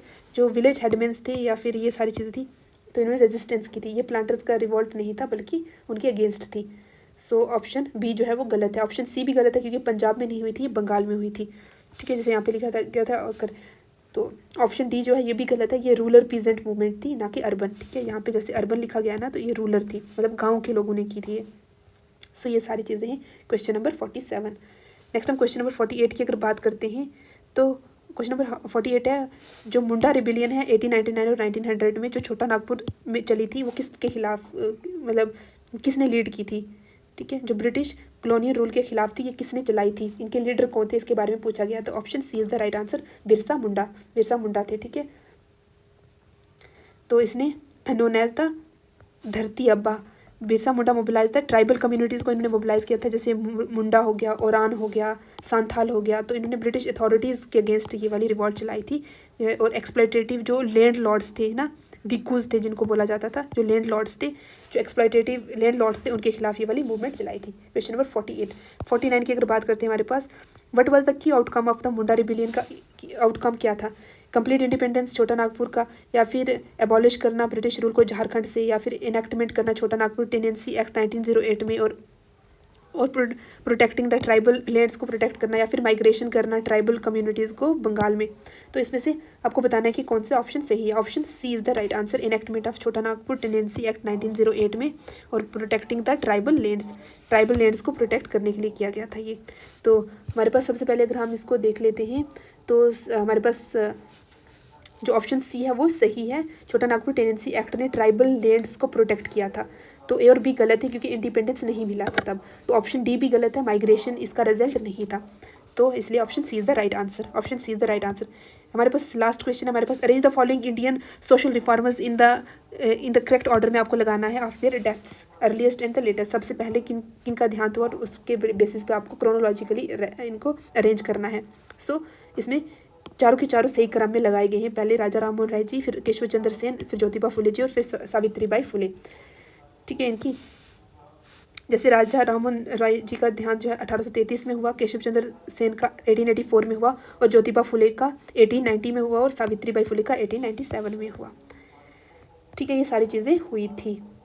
नेक्स्ट हम देखते हैं, यहाँ पे कुछ की टर्म्स दी गई हैं, ठीक है, इनकी डेथ के बारे में। जैसे राजा राम मोहन राय जो है 1772 में इनका जन्म हुआ, और 1833 में इनकी डेथ होगी। तो इनकी अचीवमेंट थी एबॉलिशन ऑफ सती, इन्होंने ब्रह्म समाज को फाउंड किया, प्रमोट किया एजुकेशन को, सोशल रिफॉर्म को। फिर उसके बाद केशव चंद्र सेन की अगर बात करते हैं, तो इनकी डेथ 1884 में हुई थी। इनकी अचीवमेंट थी केशव चंद्र सेन की ब्रह्म समाज, लीडर इन ब्रह्म समाज में ये लीडर थे, और इन्होंने सोशल एंड रिलीजियस रिफॉर्म्स के बारे में काम किया। उसके बाद हमारे पास ज्योतिबा फुले की अगर बात करते हैं, तो इन्होंने सत्यशोधक समाज के लिए बहुत काम किया, कास्ट इक्वालिटी के बारे में इन्होंने काम किया, ठीक है। ये सारी बातें हुई थी। और उसके बाद हमारे पास ईश्वर चंद्र विद्यासागर की अगर बात करते हैं तो विडो रीमैरिज के लिए अहम रोल प्ले किया इन्होंने। सावित्रीबाई फुले ने वुमेन एजुकेशन के लिए बहुत अहम रोल प्ले किया, ठीक है। उसके बाद पंडिता रामाबाई की अगर बात करते हैं तो ये 1922 में इनकी डेथ होगी, तो इन्होंने मुक्ति मिशन की फाउंडेशन रखी। श्री नारायण गुरु की अगर बात करें तो उनकी डेथ हमारे पास 1928 में हुई। इनकी अचीवमेंट थी केरला सोशल रिफॉर्मर और कास्ट डिस्क्रिमिनेशन के खिलाफ उन्होंने क्या किया, आवाज़ उठाई। और मधुसूदन दास जी की अगर बात करते हैं तो ये एक उड़ीसा के लीडर थे और इन्होंने एक सोशल रिफॉर्मर थे, लायर थे और पॉलिटिशियंस थे। तो ये सारी चीज़ें थी, ठीक है। So friends, that's it for today's session. अगर आपको ये वीडियो इन्फॉर्मेटिव लगा हो तो वीडियो को लाइक करें, चैनल को सब्सक्राइब करें और लर्न विद मीज़ो के साथ जुड़े रहें। मिलते हैं एक और इन्फॉर्मेटिव वीडियो लेक्चर के साथ, तब तक के लिए take care and thanks for watching.